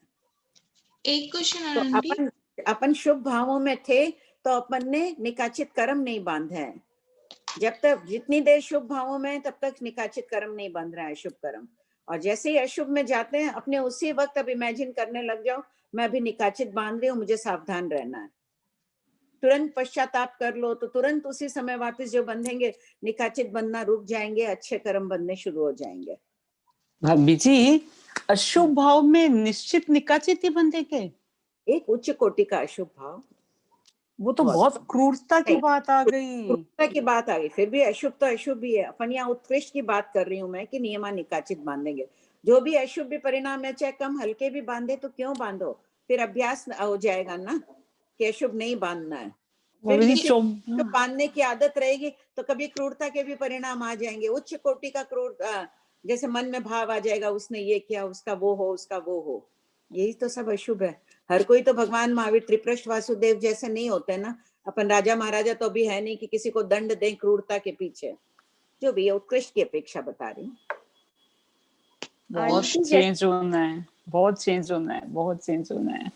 आंटी जैसे अभी आपने बताया कि जैसे भगवान महावीर स्वामी ने ऐसे निकाचित कर्म बांधे थे, संगम देव ने उनको उपसर्ग दिए थे, तो वो तो उनके बांधे हुए कर्म थे ना, जैसे निमित्त बना संगम देव, तो फिर भी वो मिथ्यात्व हो गया है, भवी कैसे हो गया? तो वो उसको तो वैसे दोष नहीं लगना चाहिए, वो तो निमित्त था, मतलब उनको भोगने थे अपने कर्मों को, उस कारण से उनको उसको क्या जरूरत थी, उसको क्या जरूरत थी निमित्त बनने की? वो अपने अच्छे कर्म बांधता रहता है, अभवी है, अच्छे कर्म बांध के देवगति में तो गया ही था। सामानिक देव है, बहुत रिद्धिशाली देव था वो, क्यों गया कष्ट देने के लिए? क्यों उसने कर्म बांधे? वो प्रशंसा नहीं, कोई ना कोई तो जैसे उपसर्ग देता ना, अगर उन्होंने जैसे कर्म बांधे हैं तो अपने भी जैसे बांधते हैं तो अपने को भी कहाँ ना कहीं से मिलता ही है ना, कहने का मतलब। तो जो देते हैं उनको भी लगता है जैसे। हाँ, तो वो क्यों दिए? उन्होंने अपने परिणाम क्यों खराब किए? क्या जरूरत थी संगम देव को परीक्षा लेने के? वो अपना शांति रहता तो वो इतने अच्छे कर्म नहीं बांधता। आज उसको देश निकाला मिला हुआ है ना, वो पहले देवलोक में नहीं है, इंद्र ने उसे निकाल दिया। अब इतनी लंबी उम्र वो मेरू पर्वत की चुलिका पर बैठा हुआ निकाल रहा है, क्यों किया गलत? फिर भगवान के कर्म कटते नहीं ना, अगर जैसे कोई निमित्त उनके कर्म काटने वाले नहीं मिलते तो। नहीं, कैसे भी कट जाते हैं, अपन क्यों करें? अपन खुद क्यों निमित्त बने किसी के लिए? उनके काटने थे, किसी और रूप में कटते, कोई और होता तो उसकी भी अपन करते निंदा, क्यों उसने कष्ट दी? जो मान लो संगम नहीं होता और कोई देव होता तो उसकी भी बात करते। जरूरत क्या थी? अपने को शास्त्र चेता रहा, अपन भी सोचते हैं कि नौकर ने गलती की, मैं नहीं डांटूंगी तो वो दोबारा करेगा। अपन यही सोचते हैं, अपन क्रोध किसी को भी डांटते हैं, किसी की भी निंदा करते हैं, यही सोचते हैं, अपने आप को सर्वश्रेष्ठ समझ लेते हैं कि मैं जो कर रही हूँ वही सही है। लेकिन ठीक है, तो क्यों मैंने क्यों क्रोध डांटा? जैसे बच्चे भी जैसे करते, अपन उनको समझाई दे, डांट ही देते करते, तो क्या हम निमित्त बन रहे हैं क्या वापस? बच्चों के लिए भगवती सूत्र के 12वें शतक में भगवान महावीर ने कहा है, माँ बाप आदि बच्चे को डांटते हैं, उसको अनुबंध दया कहा गया है। उसको दया का आपके उपमा दी है ना भाभी जी। जैसे वो कहते हैं डॉक्टर अगर ऑपरेशन कर रहा है, डाकू चक्कू से काटता है तो वो हत्यारा कहलाता है, और डॉक्टर अगर चक्कू से काट रहा है तो वो क्या कहलाता है? दयावान कहलाता है, कि उसको साता उपजा रहा है। तो माँ बाप अगर कर भी रहे हैं तो बच्चे के सुख के लिए। वो चोर की कहानी नहीं है, फांसी के समय माँ को थप्पड़ लगाया कि आप अगर मुझे एक थप्पड़ लगाते बचपन में तो मैं आज फांसी पर नहीं होता, चोरी करने की आदत नहीं रहती। तो माँ बाप हाँ आंटी जी, इसी टॉपिक पर मुझे भी पूछना था कि जब हम बच्चों को ऐसे डिसिप्लिन करते हैं तो कभी कभी हमें में बहुत रोष आ जाता है, एक जैसे अहंकार भी आ जाता है जैसे मन में कि भाई बस बात ही क्यों नहीं सुन रहा, तब हम क्या निकाचित कर्म बांधते हैं? देखो, अब इसमें ना ज्यादा इस विषय में, घर में 5 जन हैं, दूसरों के बच्चे बहुत पढ़ रहे हैं, बहुत अच्छे हैं, वो है, तो अपन ईर्ष्या भाव से अपन अपने बच्चे को डांटते हैं, मेरा बच्चा ये नहीं कर रहा है, खूब क्रोध आता है, थप्पड़ भी लगाते हैं, आदि आदि। वो देखो ईर्ष्या सम्मिलित हो गई उसमें। नहीं मैं आंटी ईर्ष्या नहीं, बस बात वही है कि कभी कभी इतनी बार समझा दो तो भी फिर वो लगता है कि क्यों नहीं घुसती है बात। बस कभी कभी वो बच्चे करते भी ऐसे हैं कि बस जस्ट बिकॉज बोला है ऐसा मत करो, करते हैं, और फिर इतना अपना मतलब मैं बोलूंगी कि मेरे तो जैसे अशुभ भी फीलिंग्स हो जाती है कि भाई बस क्यों समझ में नहीं आता है, तो फिर वो प्रताड़ना हो जाती है उसमें। फिर 1-2 मिनट के बाद इतना सब हम कितना भी प्रतिक्रमण कर लो, उनको बोलो कि सॉरी मैंने आपको ये किया वो किया, बट अपने मन में मुझे पता है कि कितना मैंने कितना गंदा कर्म बांध लिया होगा उस 2 मिनट में। फिर वो निकाचित हो जाते हैं क्या? अब वो स्वयं के बच्चे के प्रति भाव तो अनुकंपा के ही रहते हैं ना, उनको सिखाने के लिए ही कर रहे हैं, लेकिन वो भी अगर मात्रा अधिक है तो निकाचित हो भी सकते हैं। तीव्रता आ गई, अपना ही क्रोध तीव्र हुआ तो ऐसा सब मेरे साथ भी होता है आंटी, मतलब सबके साथ होता है। अब अपने को संभलना है इस विषय में। अच्छा भाभी जी, वो संगम देव का आप जो बता रहे थे, फिर उसको अभी जैसे मेरू पर्वत की चुलिका पर है तो अब उसको बहुत अफसोस हुआ होगा, कर्म काट रहा होगा, अभवी है ठीक है, पर अब बहुत अफसोस हुआ होगा कि भगवान को मैंने हुआ, अपमानित तो हुआ ही है, दुख तो हो ही रहा होगा कि मुझे निकाल दिया गया। उसकी रानियों के साथ उसको देश निकाला हो गया। तो फिर रानी का दोष क्या था? किसका? ये रानी का, संगम देव की रानी का, कि उनको देश निकाला दे दिया। जैसे होता है ना, राजा पूरे परिवार को देश निकाला दे देते थे ना, कोई अपराध कोई घर का मालिक करता, पूरा परिवार निकल जाओ। तो उसमें ऐसा सोचना कि उसके कहीं ना कहीं कर्म उनसे जुड़े हुए हैं, मतलब उनके भी भोगा कर्म, या ऐसा कुछ समझना। हाँ हाँ हाँ। घर में एक जन बीमार होता है, घर में सबको बहुत दुख हो रहा है, तो सभी के असाता वेदनी का उदय माना जाता है। अगर किसी को दुख हो रहा है, अपने को दुख रोगे, तो वो भी अपने असाता वेदनी कर्म का उदय। बिल्कुल, दुख होना ही असाता वेदनी का उदय है। सैनिक राजा को कोणिक ने बंद किया जेल में, चेलना बहुत दुखी थे, तो चेलना के भी असाता वेदनी का उदय था, उसने बांधा था इतना असाता वेदनी, उसके भी उस समय उदय आया, निमित्त मिले सैनिक महाराज। तो निमित्त का भी बहुत बड़ा रोल होता है, मतलब कर्म बंधन में। अगर अपन किसी के लिए निमित्त कहीं भी बन रहे हैं, तो वो कर्म बंधन का बहुत बड़ा कारण है। शास्त्र क्या कहते हैं? निमित्त को दोष ही मत दो। तो वो अपन नहीं दे रहे हैं।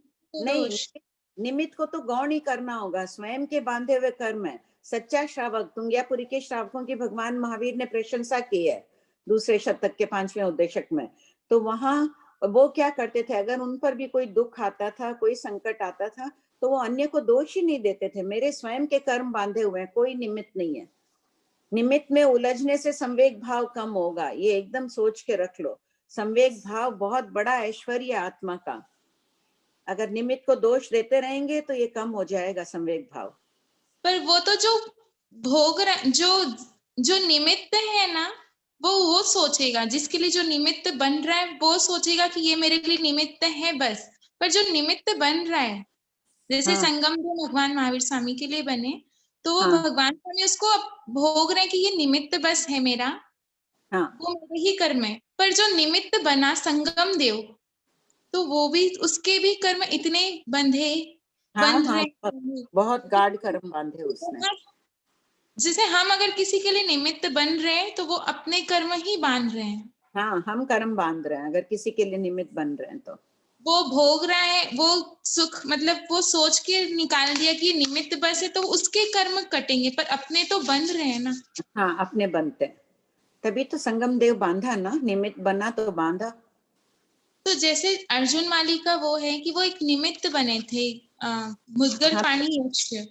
हाँ, तो उसको यक्ष के तो कर्म बंधे ही हैं। तो यक्ष के कर्म बंधे, तो उनको भी क्या, मतलब इतने जीवों की घाट की मतलब कर्म बंधे। पूरी क्रिया लगी है यक्ष को भी। तो जितने भी अपन सहायता करे या करे, जिसकी और भी अर्जुन माली को भी लगी कि अर्जुन माली ने बुलाया यक्ष को, उनको भी लगी। तो फिर इतने कर्म मतलब बांधने के बाद उसी भाव में मोक्ष हो जाना। इतने हैं कांटे भी, कैसे उच्च कोटि की साधना की उन्होंने। हाँ, वो तो उच्च कोटि की साधना की, वो पूरे सहन किए उसको। हाँ, पर तो बस काट लिए, इतने 1444 व्यक्तियों की हत्या की 6 महीने में, अपने कर्मों को नष्ट कर लिए। तो यही तो साधना का फल है। साधना अंदर काम कर रही है। बस एक वो काम वो अच्छा हुआ कि आयुष्य का बंध नहीं हुआ उनका, इसलिए वो मोक्ष पहुंचे। हाँ, वो जो भी चरम शरीर थे सब फिर निमित्त वैसे ही मिलते गए उनको। जी ठीक है। निरुपमा जी। दीदी, आप इतनी सरलता से, इतनी सिंप्लिसिटी से और इतनी इंटेलिजेंसी से इतने सारे जवाब दे देते हो, मुझे बहुत प्राउड फील हो रहा है कि मैं आपके संपर्क में आई, और मुझे बहुत ऐसा कुछ नहीं है, मैं अपने कर्मों की निर्जरा के लिए बोल रही हूँ। हाँ, बोलिए, और कोई प्रश्न है? भाभी जी 3 भव बाद मुक्ति ऐसा लग रहा है आपका। मगर आप सबको मुक्त होना है जल्दी से जल्दी। सब कोई अभी तो एकदम इतने अच्छे भरो। देखो, अभी जिनके परिणाम रखना ही आरंभ परिग्रह के प्रति पूरे ये भाव रखने के आरंभ परिग्रह में न रहे, लेकिन सबसे पहले अपने अंदर संवेग भाव का ऐश्वर्य भरो। इस ऐश्वर्य की सानी की अभी कोई चीज नहीं है इस युग में। कलिकाल हेमचंद्राचार्य कहते थे कि 5वें आर्य में अगर कोई अपने सम्यक दर्शन को सुरक्षित रख लेता है तो सोचो उसको यही मोक्ष मिल गया है। भाभी जी खाली एक है कि अपने जैसे अर्जुन मालिका पढ़ते हैं और उसी समय उसी भव में मोक्ष गए, तब अपने को ये संतुष्टि तो हो सकती है कि अपने जितने भी जो भी अभी तक किए हैं अपने जानकारी में या अनजान में जो भी कर्म किए अभी से सुधर जाएं तो अपने भव लिमिटेड होंगे ही होंगे। ये प्रेरणा मिल रही है अर्जुन मालिक के दृष्टांत से। शास्त्रकारों ने यही तो बताया, कितने कठोर, इतने 1444 की हत्या करके भी उसी भव में मुक्त हो गए। तो अपनी भी साधना अंदर ही अंदर काम तो कर ही रही है। पढ़िए श्रेया जी, पढ़िए प्रश्न 85। मीता जी सीटिया। प्रणाम भाभी जी। हाँ, जय जिनेंद्र। जय जिनेंद्र।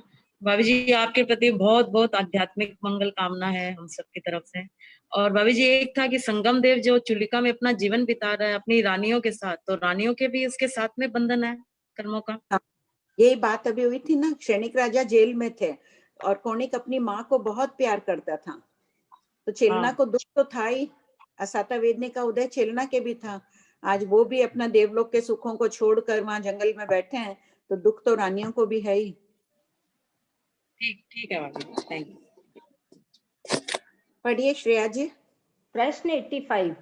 बनते नेरी कैसे पुद्गलों का आहार करते हैं? नहीं, अभी ये और है ना, द्रव्य से 288 बोल चल रहे थे ना, है क्या आपके में श्रेया जी किताब? नहीं, किताब तो नहीं है इसमें। ठीक है, मैं बोलती हूँ। क्षेत्र से असंख्यात आकाश प्रदेश अवगाढ़ पुद्गलों को अनंत प्रदेशी स्कंद होते हैं, वो एक आकाश प्रदेश पर भी रहते हैं, 2 आकाश प्रदेश अवगाढ़ होते हैं, 3 यावत जो असंख्यात आकाश प्रदेश अवगाढ़ पुद्गल होते हैं, जीव उन्हीं को ग्रहण करता है। संख्यात 1, 2, 3, 4 संख्यात प्रदेश अवगाढ़ों को ग्रहण करने का जीव में सामर्थ्य नहीं है। और काल के 12 भेद, वो जो पुद्गल होते हैं आहार रूप में ग्रहण करते हैं, वो पुद्गल एक समय की स्थिति वाले भी होते हैं, यावत असंख्यात समय की स्थिति वाले भी होते हैं, तो सभी प्रकार के पुद्गलों को ग्रहण करता है। फिर भाव से 260 वेद, भाव से प्रत्येक पुद्गल में वर्ण गंध रस स्पर्श होता है। जीव जिन पुद्गलों को ग्रहण करता है उनमें 5 वर्ण, 2 गंध, 5 रस, जो आहार के पुद्गल हैं वो अटस्पर्शी होते हैं, तो उनमें वर्णादि 20 बोल होते हैं, 5 वर्ण, 2 गंध, 5 रस और 8 स्पर्श। और इनके प्रत्येक के जो वर्ण गंध के पुद्गल होते हैं ये एक गुण काले भी होते हैं, अनंत गुण काले भी होते हैं। जैसे उदाहरण दे दें कि कोई पानी का घड़ा है, उसमें एक शाही की निप को डुबोया और उसमें डाल दिया, तो समझ लो एक थोड़ा सी कालापन आया उसमें, तो एक गुण काला हो गया। 2 बार डिप करके काला रंग डाल दिया तो 2 गुण काला हो गया। ऐसे अनंत गुण काला भी होता है। तो जो वर्ण गंध के पुद्गल ग्रहण करते हैं वो एक गुण काले भी ग्रहण करते हैं, यावत अनंत गुण काले भी ग्रहण करते हैं। तो ये 20 बोल थे, 20 को 13 से गुणा किया। 13 कौन से श्रेया जी गिनाइए? एक गुण काला, 2 गुण, 3 गुण, 4 गुण, 4 गुण काला, 5 गुण काला, 6 गुण काला और 7 गुण काला, 8 गुण काला, 9 गुण, 10 गुण, और 10 के बाद 11, 12 नहीं कहते हैं शास्त्र में, संख्यात गुण काला संख्यात और असंख्यात आ जाएगा, और असंख्यात आ जाएगा ना। और अनंत गुण काला, अनंत गुण काला भी होता है। संख्यात अनंत। इस बोले सफेद भी 13 प्रकार के लेते हैं, काला भी, सुरभि गंध वाले पुद्गल भी, सभी 13 प्रकार के हो सकते हैं। तो 20 को 13 से गुणा किए 260 ये हो गए, और पहले के 28 हो गए। 28 कैसे हुए? 14 तो वो बोल किए थे अपन, स्पृष्ट आदि, दूसरा द्रव्य से अनंत प्रदेशी स्कंद 13वां बोल, और क्षेत्र से असंख्यात आकाश प्रदेश अवगाढ़, ये नहीं, पहले 14 थे ना, 15वां 16वां ये हो गया क्षेत्र से असंख्यात आकाश प्रदेश। 17 से 28 तक 12 भेद हो गए काल के, एक समय की स्थिति, 2 समय की स्थिति वाले, ये 12 भेद हो गए। तो ये 260 और वो 28 भेद मिलाकर जीव 288 भेद के पुद्गलों को आहार रूप में ग्रहण करते हैं। तो कौन से आहार के पुद्गल? श्वासोश्वास के पुद्गल 288 भेद के होते हैं, और कार्मण वर्गणा के जो पुद्गल लेते हैं वो उनमें 4 स्पर्शी होता है। तो इनमें 200 कितने भेद हुए? कम कर दो, 4 को 13 चौक 200, इसमें कम कर दो, 13 × 4 करके 52 कम कर देंगे। हाँ, उतने कम कर दो तो बाकी हो गए। तो कितने हुए? 52 कम किए तो 248 42 जो हो गए, उतने लेते हैं। ये क्लियर हो गया 288 भेद का। एक बार मैंने व्हाट्सएप किया, इसका सब कोई प्रिंट आउट निकाल कर ये 288 भेद को अच्छी तरह से पढ़ लीजिएगा, बार बार इसको पढ़िएगा, 236 होते हैं, उसके कम करने से 236 प्रकार के पुद्गलों को ग्रहण करते हैं जी। प्रश्न 85, बनते नैरिक कैसे पुद्गलों का आहार करते हैं? उत्तर, गौतम, नैरिक अधिकतर प्राय अशुभ वर्ण, गंध, रस वाले पुद्गलों का आहार करते हैं। कुछ शुभ पुद्गल भी लेते हैं, अन्यथा आहार के 288 बोल घटित नहीं होते हैं। अब इसमें वर्ण में क्या लिया था? काला वर्ण अशुभ है, सफेद वर्ण, पीला वर्ण शुभ है, तो वो थोड़े थोड़े वो भी लेते हैं। जैसे निश्चय नमक आते हैं ना, उस दिन बात चली कोयल काली होती है, लेकिन उसमें कुछ न कुछ अंश रूप में सफेद, पीला आदि भी होते हैं, तभी 288 बोल होते हैं। अधिक मात्रा में अशुभ ही लेते हैं। तो आहार के लेंगे सभी वर्ण, गंध, रस, स्पर्श, अशुभ, इतने विषैले, इतने दुखदायी पुद्गल उनको मिलते हैं आहार रूप में। और यही देवों को सभी शुभ मिलेगा, उनको सभी पुद्गल आहार के होते हैं, शुभ मिलते हैं, क्योंकि सातावेदनी कर्म इतनी बांधी हुई रहती है। इनके असातावेदनी कर्म इतनी बांधी, मनोज्ञ चीज नहीं मिलना, मुझे कोई चीज मनपसंद नहीं मिल रही है तो मेरे स्वयं के असातावेदनी बांधी हुई है, वो उदय में आए हुए हैं, और मन पसंद मिल रही है तो मेरी सातावेदनी बांधी हुई है। ठीक है, पढ़िए। प्रश्न 86, नैरिक ग्रहण किए हुए अशुभ आहार को किस रूप में परिणत करते हैं? उत्तर, जिस प्रकार रोगी दूध के शुभ वर्णादि को वमन आदि रूप परिणित करता है, उसी प्रकार नैरिक ग्रहण किए हुए आहार में अशुभ वर्ण, गंध, रसादि उत्पन्न करके उसे भारी दुख रूप में परिणत करता है। यानी आहार ग्रहण करते ही उसकी वेदना भयंकर रूप से बढ़ जाती है। प्रश्न 87, नैरिकों की भूख की वेदना का वर्णन कीजिए। उत्तर, ग्रंथ में उल्लेख है कि नैरिक को तीव्र असातवेदनीय कर्म के उदय से इतनी भूख लगती है कि यदि लोक का सारा अनाज एक नैरिक खा ले तो भी उसकी भूख नहीं मिटेगी। असंख्यात समय के अंतर मुहूर्त तक अभोग आहार करने के बाद उनकी पीड़ा अनंत गुना बढ़ जाती है। अंतर मुहूर्त बाद उनको पुनः भूख की ऐसे वेदना, पुनः आहार ग्रहण और पुनः तीव्र पीड़ा, यह प्रक्रिया उनके जीवन पर्यंत चलती रहती है। प्रश्न 88, भंते, क्या नैरिक समस्त आत्म प्रदेशों से आहार करते हैं?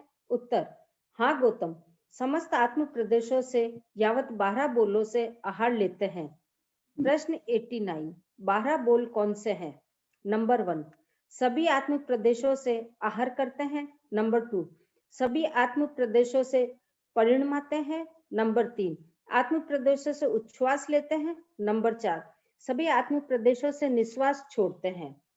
नंबर 5, बार बार आहार करते हैं। नंबर 6, बार बार आहार परिणमाते हैं।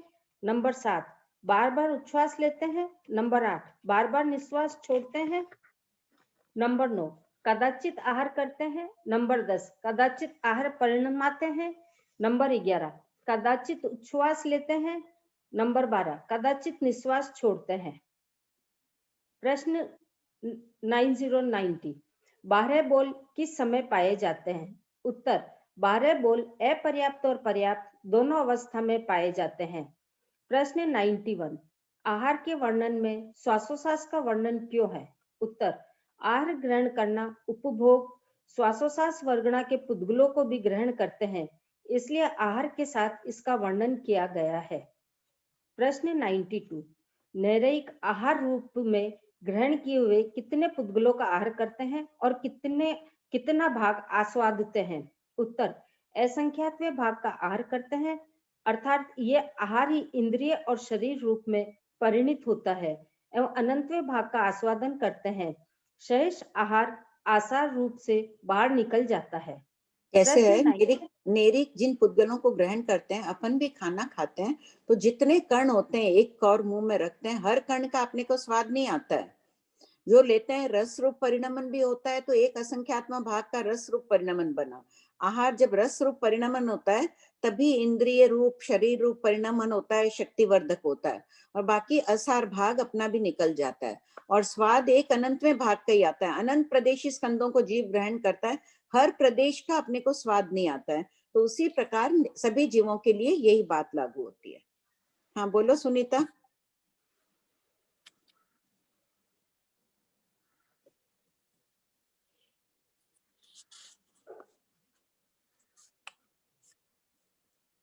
सुनीता जी। हाँ भाभी, हाँ प्रणाम भाभी जी। हाँ सुनीता बोलो। प्रणाम। भाभी जी, जो 89 क्वेश्चन है, इसमें जो अपने ले रहे हैं सारे बोल, वो पर्याप्त और अपर्याप्त की अपेक्षा से है ना भाभी जी? दोनों के। हाँ हाँ। तो भाभी जी, जो पहले से 4 बोल है, वो अपने समझते हैं कि अनाभोग की अपेक्षा से है, तो उसमें जो पहला दूसरा है, वो तो अपना अपर्याप्त में रहेगा, और तीसरा चौथा पर्याप्त में रहेगा। नहीं, क्यों? सभी आत्म प्रदेशों से आहार तो अपर्याप्त में भी होता है, पर्याप्त में भी होता है। नहीं, फिर आत्म प्रदेशों से आहार तो वो तो अपने रोमार की अपेक्षा समझ लेंगे ना भाभी जी। हाँ नहीं, जो भी कमलाहार भी लेते हैं ना, जैसे स्पर्श होने मात्र से संपूर्ण आत्म प्रदेशों पर फैल जाता है वो कण का रस। अच्छा। जैसे तपस्वी होते हैं, कोई घासा देते ही उनकी आंख खुल जाती है, शक्ति आ जाती है, इतना से कण देने से उनकी आंख शक्ति आ जाती है, उनमें वो रस रूप परिणमन हो जाता है, असंख्यात्मा भाग। तो भाभी जी 9वां 10वां बोले, वो तो अपर्याप्त में घटेगा, वो तो पर्याप्त में नहीं। इनमें कोई अपर्याप्त का है, कोई अपर्याप्त का है।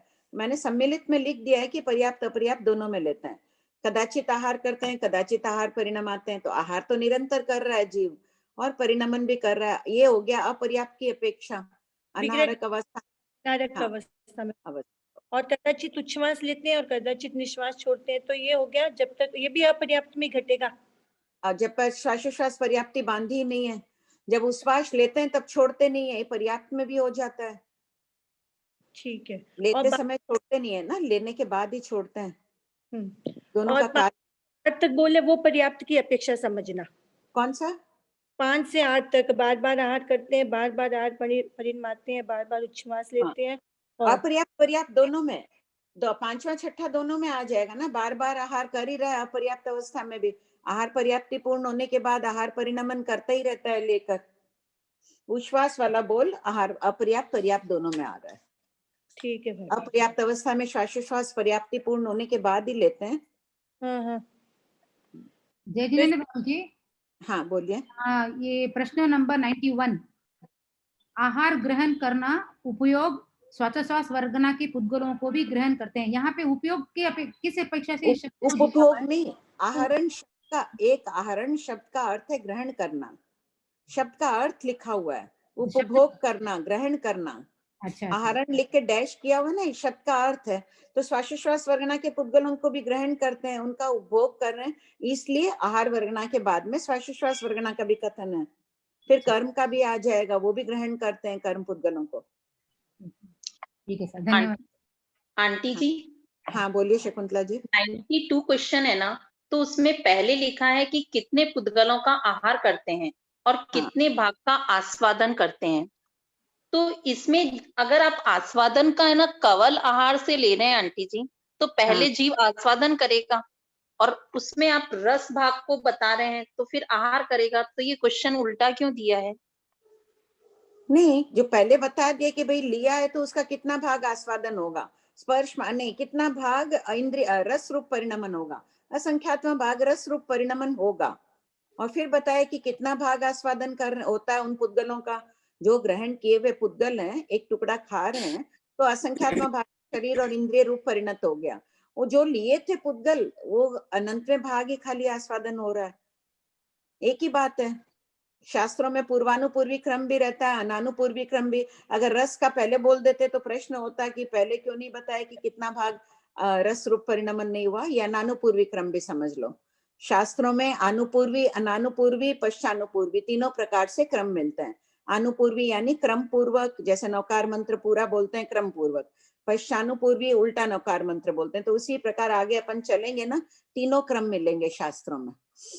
ये परिशेष रहित सब पुद्गलों का आहार करते हैं, इसका मतलब क्या समझना आंटी जी? यानी कुछ भी नहीं बचता है पीछे, जो रस रूप परिणमन होता है वो पूरा आहार रूप परिणमन हो जाता है। अच्छा, और नारकीय देवता खल रूप में बाहर निकालते हैं आंटी जी? नहीं, क्योंकि कमलाहार नहीं है ना।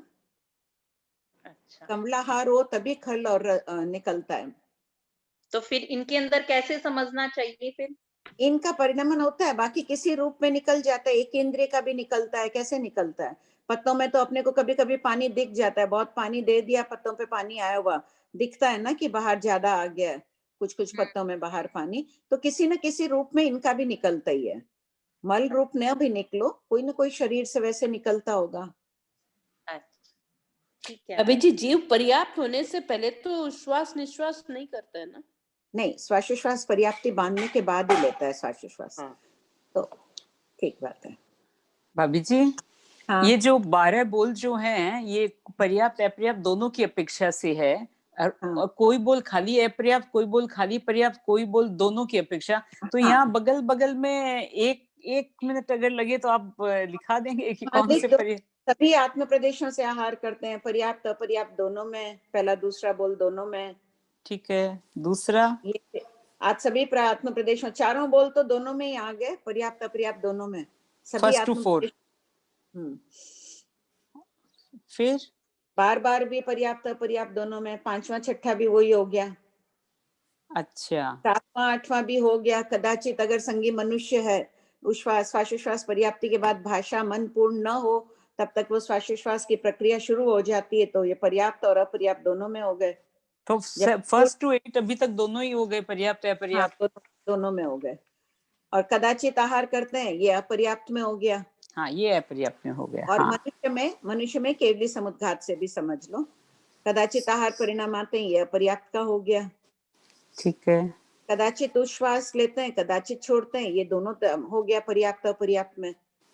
क्योंकि जब उच्छ्वास लेगा तब छोड़ेगा नहीं, जब छोड़ेगा तब लेगा नहीं, तो दोनों में हो गए। अपर्याप्त खाली 9वां हुआ। हाँ, कदाचित आहार करते हैं। केवली समुद्घात की अपेक्षा तो वो भी पर्याप्त हो गया भाभी जी। हाँ, वो भी हो गया, मनुष्य में हो गया खाली। हाँ, मनुष्य में वो भी पर्याप्त हो गया। ठीक है भाभी जी। सुमन जी। हेलो। हाँ, बोलिए। आंटी प्रणाम। आंटी आपने अभी बोला अपर्याप्त की अपेक्षा में तीसरा चौथा बोल घटित नहीं होता है क्या? सभी आत्म प्रदेश से उच्च श्वास लेते हैं, सभी आत्म प्रदेश से निश्चित श्वास लेते हैं, ये उससे घटित नहीं होता है क्या अपर्याप्त की अपेक्षा? हाँ, अपर्याप्त अपर्याप्त दोनों में होगा। अपर्याप्त में भी ओके। हाँ, दोनों में होगा। हाँ, पढ़िए श्रेया जी। प्रश्न 93। नैरेक कवला आहार नहीं करते हैं, फिर भी वह आहार का आस्वादन कैसे करते हैं? उत्तर, समुद्र के किनारे खड़े व्यक्ति को समुद्री हवाओं के कारण खारेपन का स्वाद आ जाता है। इसी प्रकार नैरेक भी आभोग आहार के रस का रसना इंद्रिय द्वारा आस्वादन करते हैं। प्रश्न 94। आहार शब्द का अर्थ, आहार शब्द का यहाँ क्या तात्पर्य है? उत्तर, ग्रहण किया हुआ आहार परिणित होकर खल और रस रूप बन जाता है। शारीरिक शक्ति का कारण होने से रस को ही यहाँ आहार माना है। प्रश्न 95। ग्रहण किया हुआ समुच्चय आहार रस रूप परिणित क्यों नहीं होता है? उत्तर, ग्रहण किए हुए कितने ही पुद्गल रस रूप परिणमन के बिना ही नष्ट हो जाते हैं, क्योंकि कितने पुद्गल अति सूक्ष्म बड़े और कितने अति सूक्ष्म छोटे होते हैं, जैसे ककड़ी का बीज, खसखसादी।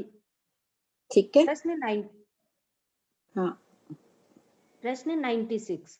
आहार किए हुए रस रूप परिणित जिन पुद्गलों का आस्वादन नहीं करते हैं, उनका क्या होता है? उत्तर, ये पुद्गल भी शरीर व इंद्रिय रूप में परिणित हो जाते हैं। प्रश्न 97। नैरेक मनोज्ञ आहार क्यों नहीं ग्रहण कर सकते हैं? उत्तर, तीव्र असाता वेदनीय कर्म के उदय के कारण नैरेक मनोज्ञ आहार ग्रहण नहीं कर सकते हैं। मनोज्ञ आहार साता वेदनीय के उदय से ही प्राप्त होता है। प्रश्न 98। भंते, नैरेक द्वारा पहले आहारित संग्रहित पुद्गल चैक को प्राप्त हुए? उत्तर, हाँ गौतम, उसी प्रकार उपचय, उदीर्णा, वेदना और निर्जरा को प्राप्त हुए। प्रश्न 99। आहारित संग्रहित शब्द से कौन से पुद्गल के चय, उपचय, उदीर्णा आदि का कथन किया गया है? उत्तर, आहारित शब्द से कारण वर्गणा के जो पुद्गल कर्म रूप परिणित हुए हैं, उनके चय, उपचय आदि का वर्णन किया गया है। ठीक है, पहले देखो आहार का था, उसके बाद श्वासोश्वास का आ गया, अब कार्बन वर्गणा का आ गया। सभी को ग्रहण कर रहे हैं तो उनका कथन है। हाँ, बोलिए। हैंड रेज है प्रीति। हाँ मैम।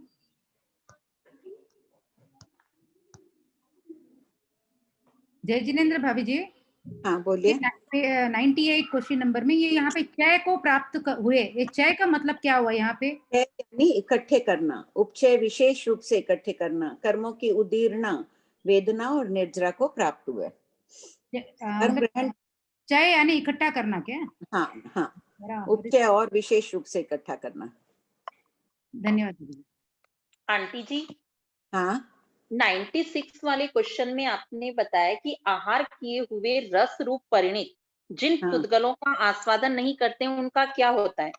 तो यहाँ पे आस्वादन का मतलब आपने क्या लिया है कि जो रस रूप में परिणित किया है? हाँ, उनका आस्वादन किया नहीं था सबका, जो असंख्यातवें भाग का आहार किया था समुच्चय में, तो आस्वादन तो अनंतवें भाग का ही हुआ ना।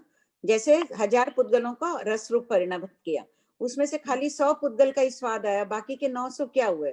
वो भी शरीर और इंद्रिय रूप परिणत हो गए। यहाँ रस रूप परिणमन को ही आहार माना है ना, उसी की अपेक्षा कथन है। नहीं, मैं ये कह रही थी आंटी जी कि आपने ऊपर वाले क्वेश्चन में आस्वादन का मतलब बताया था कि जो हमने कवल मुंह में डाला उसका कुछ भाग ही उसको आस्वादन आता है, संपूर्ण उसका कण का नहीं आता है। ठीक है। तो यहाँ नीचे फिर रस रूप परिणित का आस्वादन कर रहा है, तो फिर अंतर हो जाएगा ना आंटी? ऊपर भी क्या कह रहे हैं, जो आहार कर रहे हैं, मतलब जिसे असंख्यात में भाग का आहार किया ना, 1000 प्रदेशी स्कंद लिया, उसमें से 500 का आहार कर रहे हैं, रस रूप परिणमन हुआ, 500 निकल जाते हैं खल रूप में।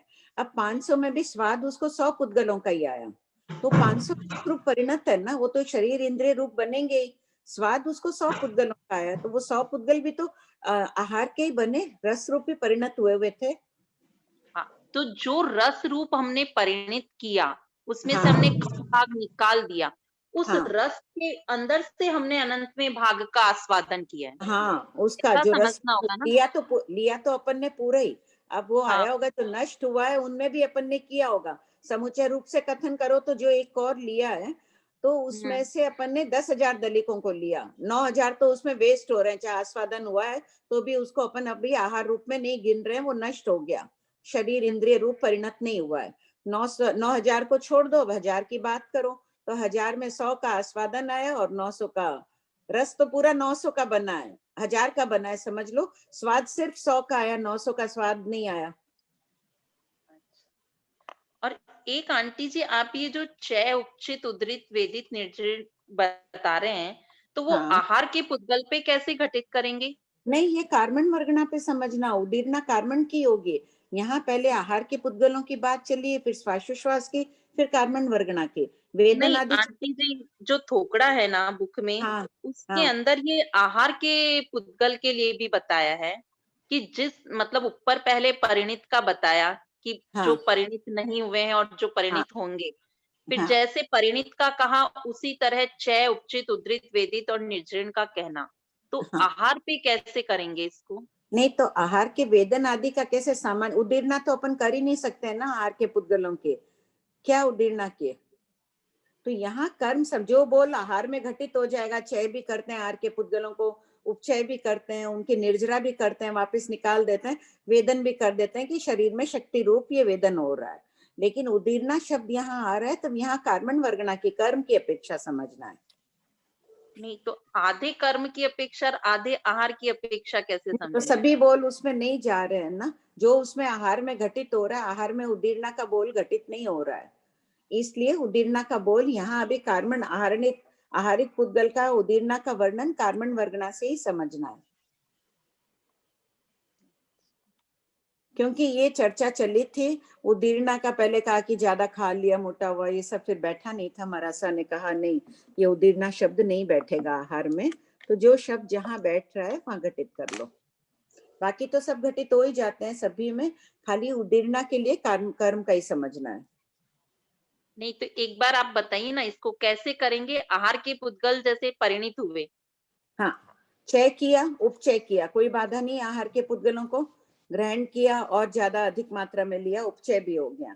आहार के पुद्गलों की वेदना भी कर ली अपन ने, वेदन हो ही रहा है, खाया, शक्ति आई, जो आई वैसे वेदन कर लिया, और जो आहार के पुद्गल है वो निर्जरित भी हो रहे हैं, प्रति समय निर्जरा भी होती जा रही है उन पुद्गलों की, तो ये चारों बोल तो हो ही रहे हैं आहार पर भी घटित। भाभी जो अगले क्वेश्चन में वैसे ही आ रहा है, कर्म का ही आ रहा है। आपने जो कहा ना अभी कि कार्बन वर्गना के पुद्गलों में परिणीतता, वो अगला क्वेश्चन वही आ रहा है। आगे क्योंकि उदीर्णा शब्द है तो कार्बन वर्गना के संबंध में ये माना जा रहा है। तो यहाँ तीनों प्रकार के आहार शब्द का अर्थ ग्रहण करना लिया है, तो पहले आहार का वर्णन है, फिर उसके बाद श्वासोश्वास, फिर कर्म का। क्योंकि 288 भेद दे दिए हैं, 288 बोल तो आहार पर ही होंगे, श्वासोश्वास पर ही होंगे। कार्बन वर्गना में अलग ले लिया क्योंकि उदीर्णा शब्द है तो यहाँ कार्बन वर्गना मानी गई है। आंटी जी मैं ना शकुंतला जी, कोई पाठ मिस भी हो गया होगा। कितने थे उद्देशक? 10,000 उद्देशक थे, 100 से अधिक शतक थे। है कितने अभी? 1924 उद्देशक उपलब्ध है। तो मध्य के पाठ कोई पाठ रह गए हैं, लिपिबद्ध हुए हैं तब। हाँ बोलिए आंटी जी।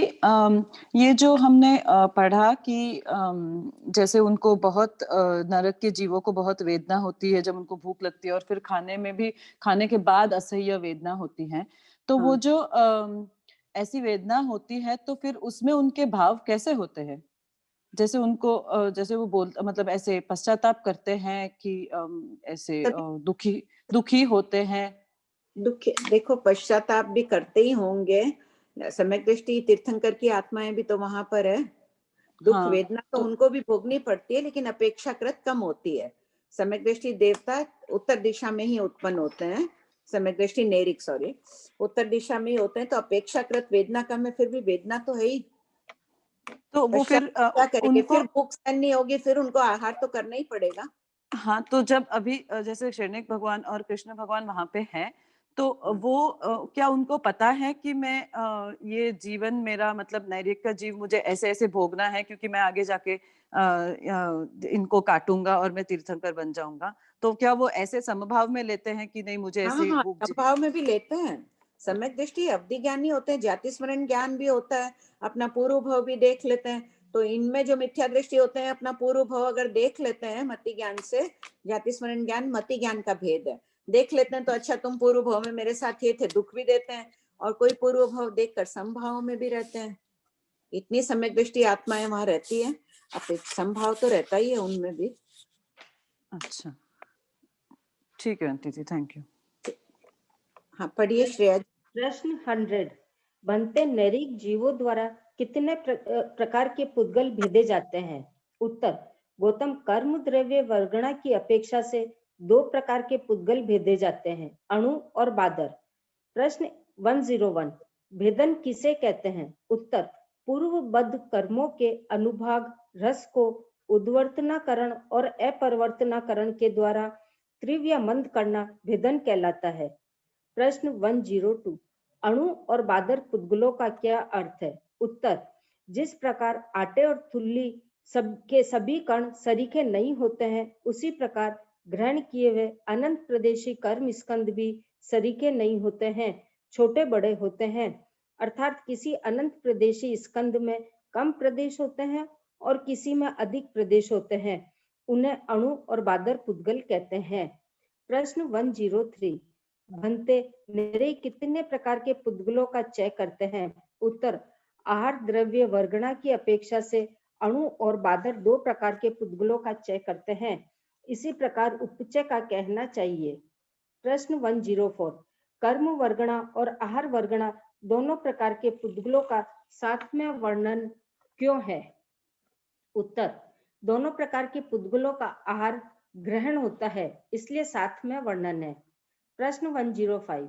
भंते निरे कितने प्रकार के पुद्गलों की उदीर्णा करते हैं? उत्तर: गौतम, कर्म द्रव्य वर्गणा की अपेक्षा 2 प्रकार के पुद्गलों की उदीर्णा करते हैं, अणु और बादर। इसी प्रकार वेदन और निर्जरा का कहना चाहिए। प्रश्न 106। भंते नैरेक ने कर्मों का उवंटिंसु संक्रमण निद्दत निकाचित किए हैं, करते हैं और करेंगे? उत्तर: हाँ गौतम, किए हैं, करते हैं और करेंगे। प्रश्न 107। उवंटिंसु किसे कहते हैं? उत्तर: उद्वर्तनाकरण और अपरिवर्तनाकरण को उवंटिंसु कहते हैं। कर्म पुद्गलों में जगन्य, मध्यम, उत्कृष्ट 3 प्रकार का रस और 3 प्रकार की स्थिति होती है। उस रसवे स्थिति में परिवर्तन करना उवंटिंसु है। उद्वर्तनकरण और अपवर्तनाकरण से स्थिति व रस में परिवर्तन होता है, इसलिए ओंटिन्सु शब्द में ये दोनों करण ग्रहण किए गए हैं। प्रश्न 108 भन्ते नेरेक जिन पुद्गलों को तेजस कार्मण रूप में ग्रहण करते हैं, उन्हें क्या अतीत काल में ग्रहण करते हैं, वर्तमान काल में ग्रहण करते हैं अथवा अनागत भविष्य काल में ग्रहण करते हैं? उत्तर, गौतम अतीत काल में ग्रहण नहीं करते हैं, वर्तमान काल में ग्रहण करते हैं, अनागत काल में ग्रहण नहीं करते हैं। तात्पर्य यह है कि पुद्गल का ग्रहण केवल वर्तमान काल में होता है। प्रश्न 109 नरेक कौन से काल में ग्रहण किए हुए तेजस कार्मण पुद्गलों की उदीर्णा, वेदना और निर्जरा करते हैं? उत्तर, नंबर 1 अतीत काल में ग्रहण किए हुए पुद्गलों की ही उदीर्णा, वेदना और निर्जरा होती है। नंबर 2 वर्तमान काल में ग्रहण किए जा रहे पुद्गलों की उदीर्णा, वेदना और निर्जरा नहीं होती है, क्योंकि कर्मबंध के पश्चात जगन्य एक आवली का उत्कृष्ट 7000 वर्ष के आबादा काल के बाद ही उदीर्णा, वेदना, उदय और निर्जरा हो सकती है। देखो यहाँ पहला प्रश्न चला ग्रहण का काल, तो कोई भी जब पूछ रहे ग्रहण कब करता है तो वर्तमान समय में कर रहा है, और वेदना कम होगी जब आबादा काल पूर्ण हो जाएगा तभी वेदना होगी, उसका उद्वर्तन होगा, निर्जरा होगी। हाँ बोलिए राजेंद्र जी।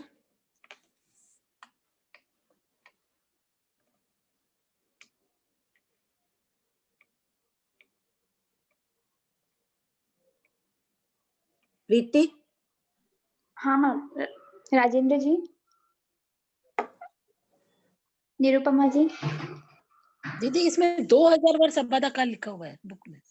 हाँ उसको ठीक कर लेना। 7 के बाद क्या प्रश्न नंबर क्या है? अच्छा यही जो अभी आबादा काल की बात चली ना। हाँ जगन ये एक आवली, क्योंकि कर्म बंध के पश्चात इनका 2000 वर्ष है ना, तेजस कार्बन पुद्गलों की स्थिति 20 कोडाकोडी सागरोपम में, तो 2000 पढ़ा तो 7000 वर्ष बोला। हाँ, पढ़ा और लिखा हुआ 2000 वर्ष। वो संशोधन हुआ है। आप लोग जिसके हाथ में किताब है ठीक कर लीजिए, 7 को काट कर 2000 वर्ष कर दीजिए। 7000 7 को काट के 2 वर्ष का आबादा काल तो मिथ्यात्व मोहिनी कर्म का होता है, 70 कोटाकोटी का बंद करते हैं, वहां 7000 वर्ष का है। इनका बंद होता है तेजस कार्बन का 20 कोटाकोटी का उत्कृष्ट, तो 2000 वर्ष का आबादा काल होता है। और भाभी जी 2000 सही है जो लिखा हुआ है। हाँ और एक वहाँ दो कर। प्रश्न नंबर 106। हाँ बोलिए। उवंटिन्सु और निधत इन दोनों में डिफरेंस क्या है? इसमें भी उत्वर्तना करते हैं और अपवर्तनाकरण दोनों करते हैं उवंटिन्सु में। हाँ, और निधत में दोनों में अंतर क्या है? नहीं निद्दत तो बंद हुआ ना, गाढ़ कर्मों का बंद होना, उसे निद्दत कहते हैं। अच्छा, गाढ़ कर्मों का बंद होना निद्दत है। निद्दत है। और निकाचित उससे भी गाढ़ कर्म होते हैं, निकाचित में कोई करण नहीं लगता है, उनको भोगना ही पड़ता है, और निद्दत का परिवर्तन किया जा सकता है, संक्रमण आदि किया जा सकता है। ठीक है भाभी जी, धन्यवाद। प्रश्न 110 बनते निरेक चलित कर्म बांधते हैं या अचलित कर्म बांधते हैं? उत्तर, गौतम चलित कर्म नहीं बांधते हैं, अचलित कर्म बांधते हैं। प्रश्न 111 चलित कर्म किसे कहते हैं? उत्तर, क्षेत्र परिवर्तन करते हुए कर्म यानी जिन कर्मों की स्थिति पूर्ण हो चुकी है, जिनकी निर्जरा हो रही है, वह चलित कर्म कहलाते हैं। प्रश्न 112 अचलित कर्म किसे कहते हैं? उत्तर, सत्तागत कर्म दलिक अर्थात आत्म प्रदेशों के साथ एक में रहे हुए कार्मण वर्गणा के पुद्गल जो कर्म रूप परिणित होते हैं, वे अचलित कर्म कहलाते हैं। प्रश्न 113 जीव चलित या अचलित कौन से कर्म पुद्गलों को ग्रहण करके कर्म बंद करता है? उत्तर, जीव के आत्म प्रदेश में कर्म पुद्गल एक में होते हैं, उनमें से अचलित यानी अवस्थित और अभिमुख कर्म पुद्गलों को ग्रहण करके कर्म बंद करता है। आत्म प्रदेश पर कार्बन वर्गणा ठसाठस भरी हुई रहती है, तो उनमें जो स्थित पुद्गल है उनको जीव ग्रहण कर लेता है। अवस्थित है, अभिमुख है, जैसे पूरी इतनी अनंत अनंत अवेड़ी पवेड़ी आई हुई रहती है आत्म प्रदेशों पर सभी प्रकार के पुद्गलों की, तो जिनको पहले ग्रहण करना है, जो नजदीक है, अनंतरा अवगाढ़ आदि है, उनको ग्रहण कर लेते हैं। प्रश्न 114 नैरिक चलित कर्म की उदीर्णा, वेदना, उद्वर्तन, अपवर्तन, संक्रमण, निधत, निकाचित करते हैं अथवा अचलित कर्म की? उत्तर, चलित क्या था? जो इसकी निर्जरा हो रही है, जिसकी निर्जरा हो रही है उसकी तो उदीर्णा होगी नहीं, सत्तागत कर्मों की उदीर्णा होगी ना, जो कर्म लता में पूरी पड़े, यहाँ से यहाँ से यहाँ जा रहे हैं उसके। बहुत इसको एकदम संवेग भाव पूर्वक ज्ञान को पढ़ना।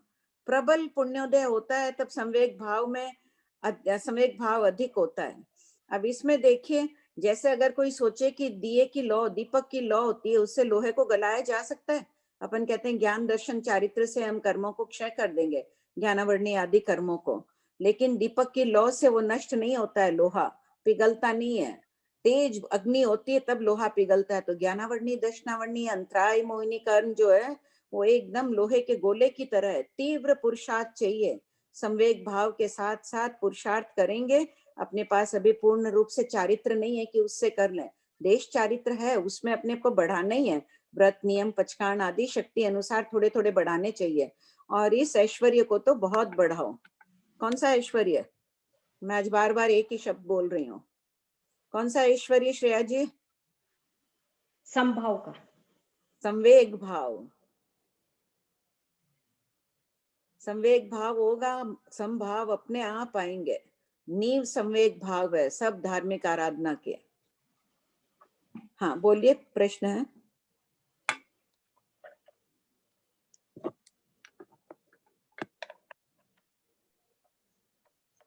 आंटी, हाँ, चलित कर्म किसे कहते हैं? तो जो उदयवलिका में प्रविष्ट होते हैं उनको चलित कर्म कहा जाता है? नहीं, जिनकी निर्जरा हो रही है उनको चलित कर्म का है। जिनकी, तो फिर जो उदयवलिका में प्रविष्ट होते हैं उनको क्या कहते हैं?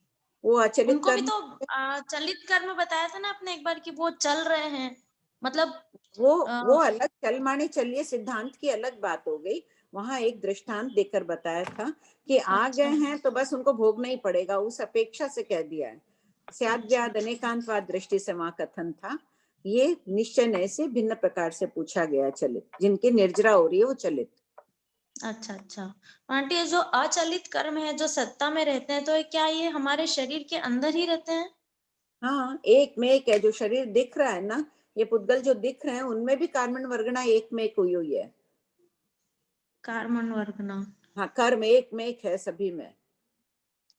तो आंटी एक में एक तो वो अपने जब कर्मों का बंद होता है तब होता है ना? हाँ, तो बंदी तो सत्ता है, पड़ी है आत्मा पर। वो दूध में पानी थोड़ा मिला, आत्मा पर पड़ी है, लेकिन वो बंद कैसे हो रहा है? बंद तो अलग है, सत्ता तो अलग है। बंद हुआ तभी तो सत्ता में है ना। कर्म नहीं, बंद जैसे किया सत्ता में तो 148 प्रकृतियां पूरी रहती है, लेकिन बंद तो 120 का ही होता है। वो अलग विवक्षा से कथन है। उनको वर्ण गंध रस स्पर्श आदि को कम कर दिया है, वो एक अलग बात हो गई। उससे यहाँ अभी वो बात नहीं चल रही। यहाँ तो है जिन कर्मों को बांधा है उनकी सत्ता रहती है। हर जीव के तो 148 की सत्ता हर समय नहीं रहती है ना। हाँ, हर समय नहीं रहती, अलग अलग गुण स्थानों की अपेक्षा से। स्थानों की अपेक्षा है ना। तो यहाँ हाँ। बंद किया हुआ है, उनको सत्ता कह रहे हैं। अच्छा, जो बंद ही किया यहाँ हुआ अलग है। कर्म प्रकृतियां नहीं खोल रहे हैं, गुणस्थान नहीं खोल रहे हैं, बस जो बंद किया उसकी सत्ता है। अच्छा अच्छा आंटी, और कार्मण शरीर और कार्मण काय योग में क्या फर्क है? कार्मण शरीर प्रवृत्ति करता है, कर्म पुद्गलों को ग्रहण करता रहता है, उसे कार्मण काय योग कहता है। नहीं समझ योग में किसे नहीं कहते हैं? योग किसे कहते हैं? प्रवृत्ति को। हाँ, प्रवृत्ति को। जो प्रवृत्ति, जो काम कर रहे हैं, जो क्रिया हो रही है, उसको प्रवृत्ति करते हैं। तो कार्मण शरीर कार्यरत है, कार्मण वर्गना के पुद्गलों को ग्रहण कर रहा है, वो कार्मण काय योग है। तो कार्मण काय योग अपने को अपर्याप्त अवस्था में ही होता है? नहीं, अब इसमें चेंज हो गया है, पर्याप्त अपर्याप्त दोनों में होता है। वहां जो पहले कहते थे वो मुख्यता से कह देते थे कि वहां सिर्फ कार्मण काय योग है। जब पर्याप्त अवस्था में अभी है, अपन बात करते थे पहले कि अभी कार्मण काय योग नहीं है पर्याप्त में, अभी मेरे सिर्फ औदारिक काय योग है। ऐसे नहीं होता है, इसको गौण कर दिया जाता था कि ये तो प्रति समय हो रहा है, अभी मुख्य रूप से औदारिक करण कर रहा है, नेरिक देवता के विक्रिय काय योग है। बाकी पर्याप्त अपर्याप्त अवस्था में, अनाहारक अवस्था में हर समय कार्मण काय योग रहता है। अच्छा, ये प्रति समय कर्म पुद्गलों को ग्रहण कर रहा है। कर्म पुद्गलों को ग्रहण करना तो कार्मण शरीर का काम है। तो कार्मण शरीर काम करेगा तभी तो वो ग्रहण करेगा। मैंने और हाथ कार्मण शरीर के काम करने में उसकी हेल्प करता है कार्मण काय योग। हाँ, वो कर्मण का योग ही कहलाता है। जो कर्मण शरीर, मैं अभी काम कर रही हूँ, हाथ ऊपर से नीचे की हूँ, कोई चीज हाँ। हाथ में लेके, तो ये मैंने हाँ। काम किया ना, प्रवृत्ति की है। तो हाँ। कर्मण शरीर ये प्रवृत्ति निरंतर करता रहता है, निरंतर कर्मण वर्गणा को ग्रहण कर, कर्म पुद्गलों को ग्रहण करता ही रहता है। अच्छा अच्छा, ठीक है आंटी, थैंक यू। भाभी जी, ये वाला क्वेश्चन है ना 109 का सेकंड पॉइंट, एक बार ये थोड़ा सा वापस क्लियर करिए ना, ये वाला 109 ही क्लियर करिए। हाँ, इसमें वर्तमान अतीत काल में ग्रहण किए हुए पुद्गलों की उदीर्णा वेदना, जो उदीर्णा किसकी होगी? जिन पुद्गलों को ग्रहण कर लिया सत्ता में, उन्हीं की वेदना होगी। अभी ग्रहण किया, अभी का अभी तो वेदन होगा नहीं, अगले समय तो वेदन होगा नहीं, अब आधा काल पूर्ण होगा, उदयावलिका में आएंगे तब होगा ना उदय। ठीक तो है। उदीर्णा भी उनकी होगी, वेदना निर्जरा भी उन्हीं की होगी, जो पहले ग्रहण किए उनकी होगी। और जो वर्तमान काल में अभी ग्रहण कर रही हूँ, इस समय जो मैं ग्रहण कर रही हूँ, उनकी तो उदीर्णा होगी नहीं, वेदना भी नहीं होगी, निर्जरा भी नहीं होगी, क्योंकि कर्म बंध के पश्चात जगनी एक आवलिका और उत्कृष्ट। यहाँ 2 सागरोपम इसलिए लिखा है कि तेजस कर्मण की बात चल रही है। यहाँ 2000 लिखा हुआ है भाभी जी, 2000 वर्ष। 2000 वर्ष। मैंने पहले 7000 वर्ष समुच्चय की अपेक्षा लिखा था कि मिथ्यात्व मोहिनी कर्म का आबादा काल 7000 है। फिर सबने कहा कि यहाँ तेजस कर्मण की बात है तो 2 कर दो, 2000 वर्ष कर दो। यही चीज नहीं समझ में आई कि तेजस कर्मण का आबादा काल 2000 वर्ष, तेजस कर्मण शरीर का आबादा काल। हर कर्म प्रकृति का आबादा काल होता है, ये भी तो कर्म प्रकृति है, तेजस कर्मण शरीर नाम कर्म की प्रकृति है। नाम कर्म, अच्छा अच्छा, हाँ, नाम कर्म है ना, कर्म तो इनका हाँ, उत्कृष्ट ठीक। कितनी बंद होता है, तो 20 कोड़ा तब 2, हाँ 20 कोड़ा कड़ी, ठीक है, समझ में आ गया। आंटी, ये आपने जो अभी तक लिखाया ना आंटी, ये भगवती सूत्र में तो नहीं है, ये इसमें ना पन्वर्णा सूत्र के 28वें पद का भलामण दी गई है आंटी। तो आंटी वो किसमें? आंटी ये आगम में मैं देख रही हूँ, आपने शायद थोकड़े से लिया है। हाँ, कौन सा, क्या बात, कौन सा प्रश्न? आंटी जो ये आप कर रहे हो ना अभी, जो कर चल रहा है, ये आहार के बाद, श्वासोश्वास के बाद आप तो वर्गणा पे चले गए हो। ये थोकड़े में पूरा चल रहा है, तो थोकड़े से लिया गया। हाँ जी, क्योंकि आंटी ये तो आगम में तो यहाँ पे भलामण दे दी गई है पन्वर्णा सूत्र की 28वां पद, तो 28वां पद पूरा समझना, क्योंकि उसके अंदर तो 13 पर्याप्त द्वार तक है, तो सारे का समझना आंटी। इतना नहीं, संक्षेप में यहाँ लिख दिया है, बाकी प्रज्ञापना सूत्र पूरा पढ़ लो। बुलावन दी इसलिए जाती, थोकड़ेकारों ने इसमें थोड़ा बहुत लिख दिया है। तो ये आपने आगम से नहीं लेके आपने थोकड़े में से लिया आंटी? हाँ हाँ, ठीक है, ठीक है मैम, डाउट्स हो गया और टाइम भी हो गया अभी।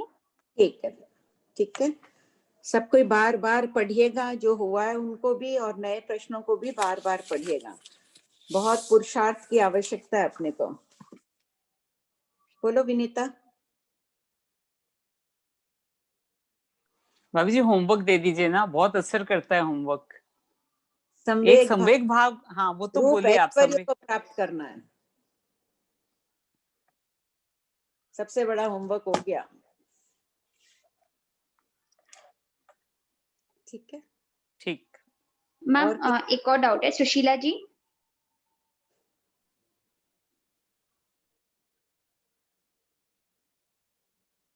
सुशीला जी,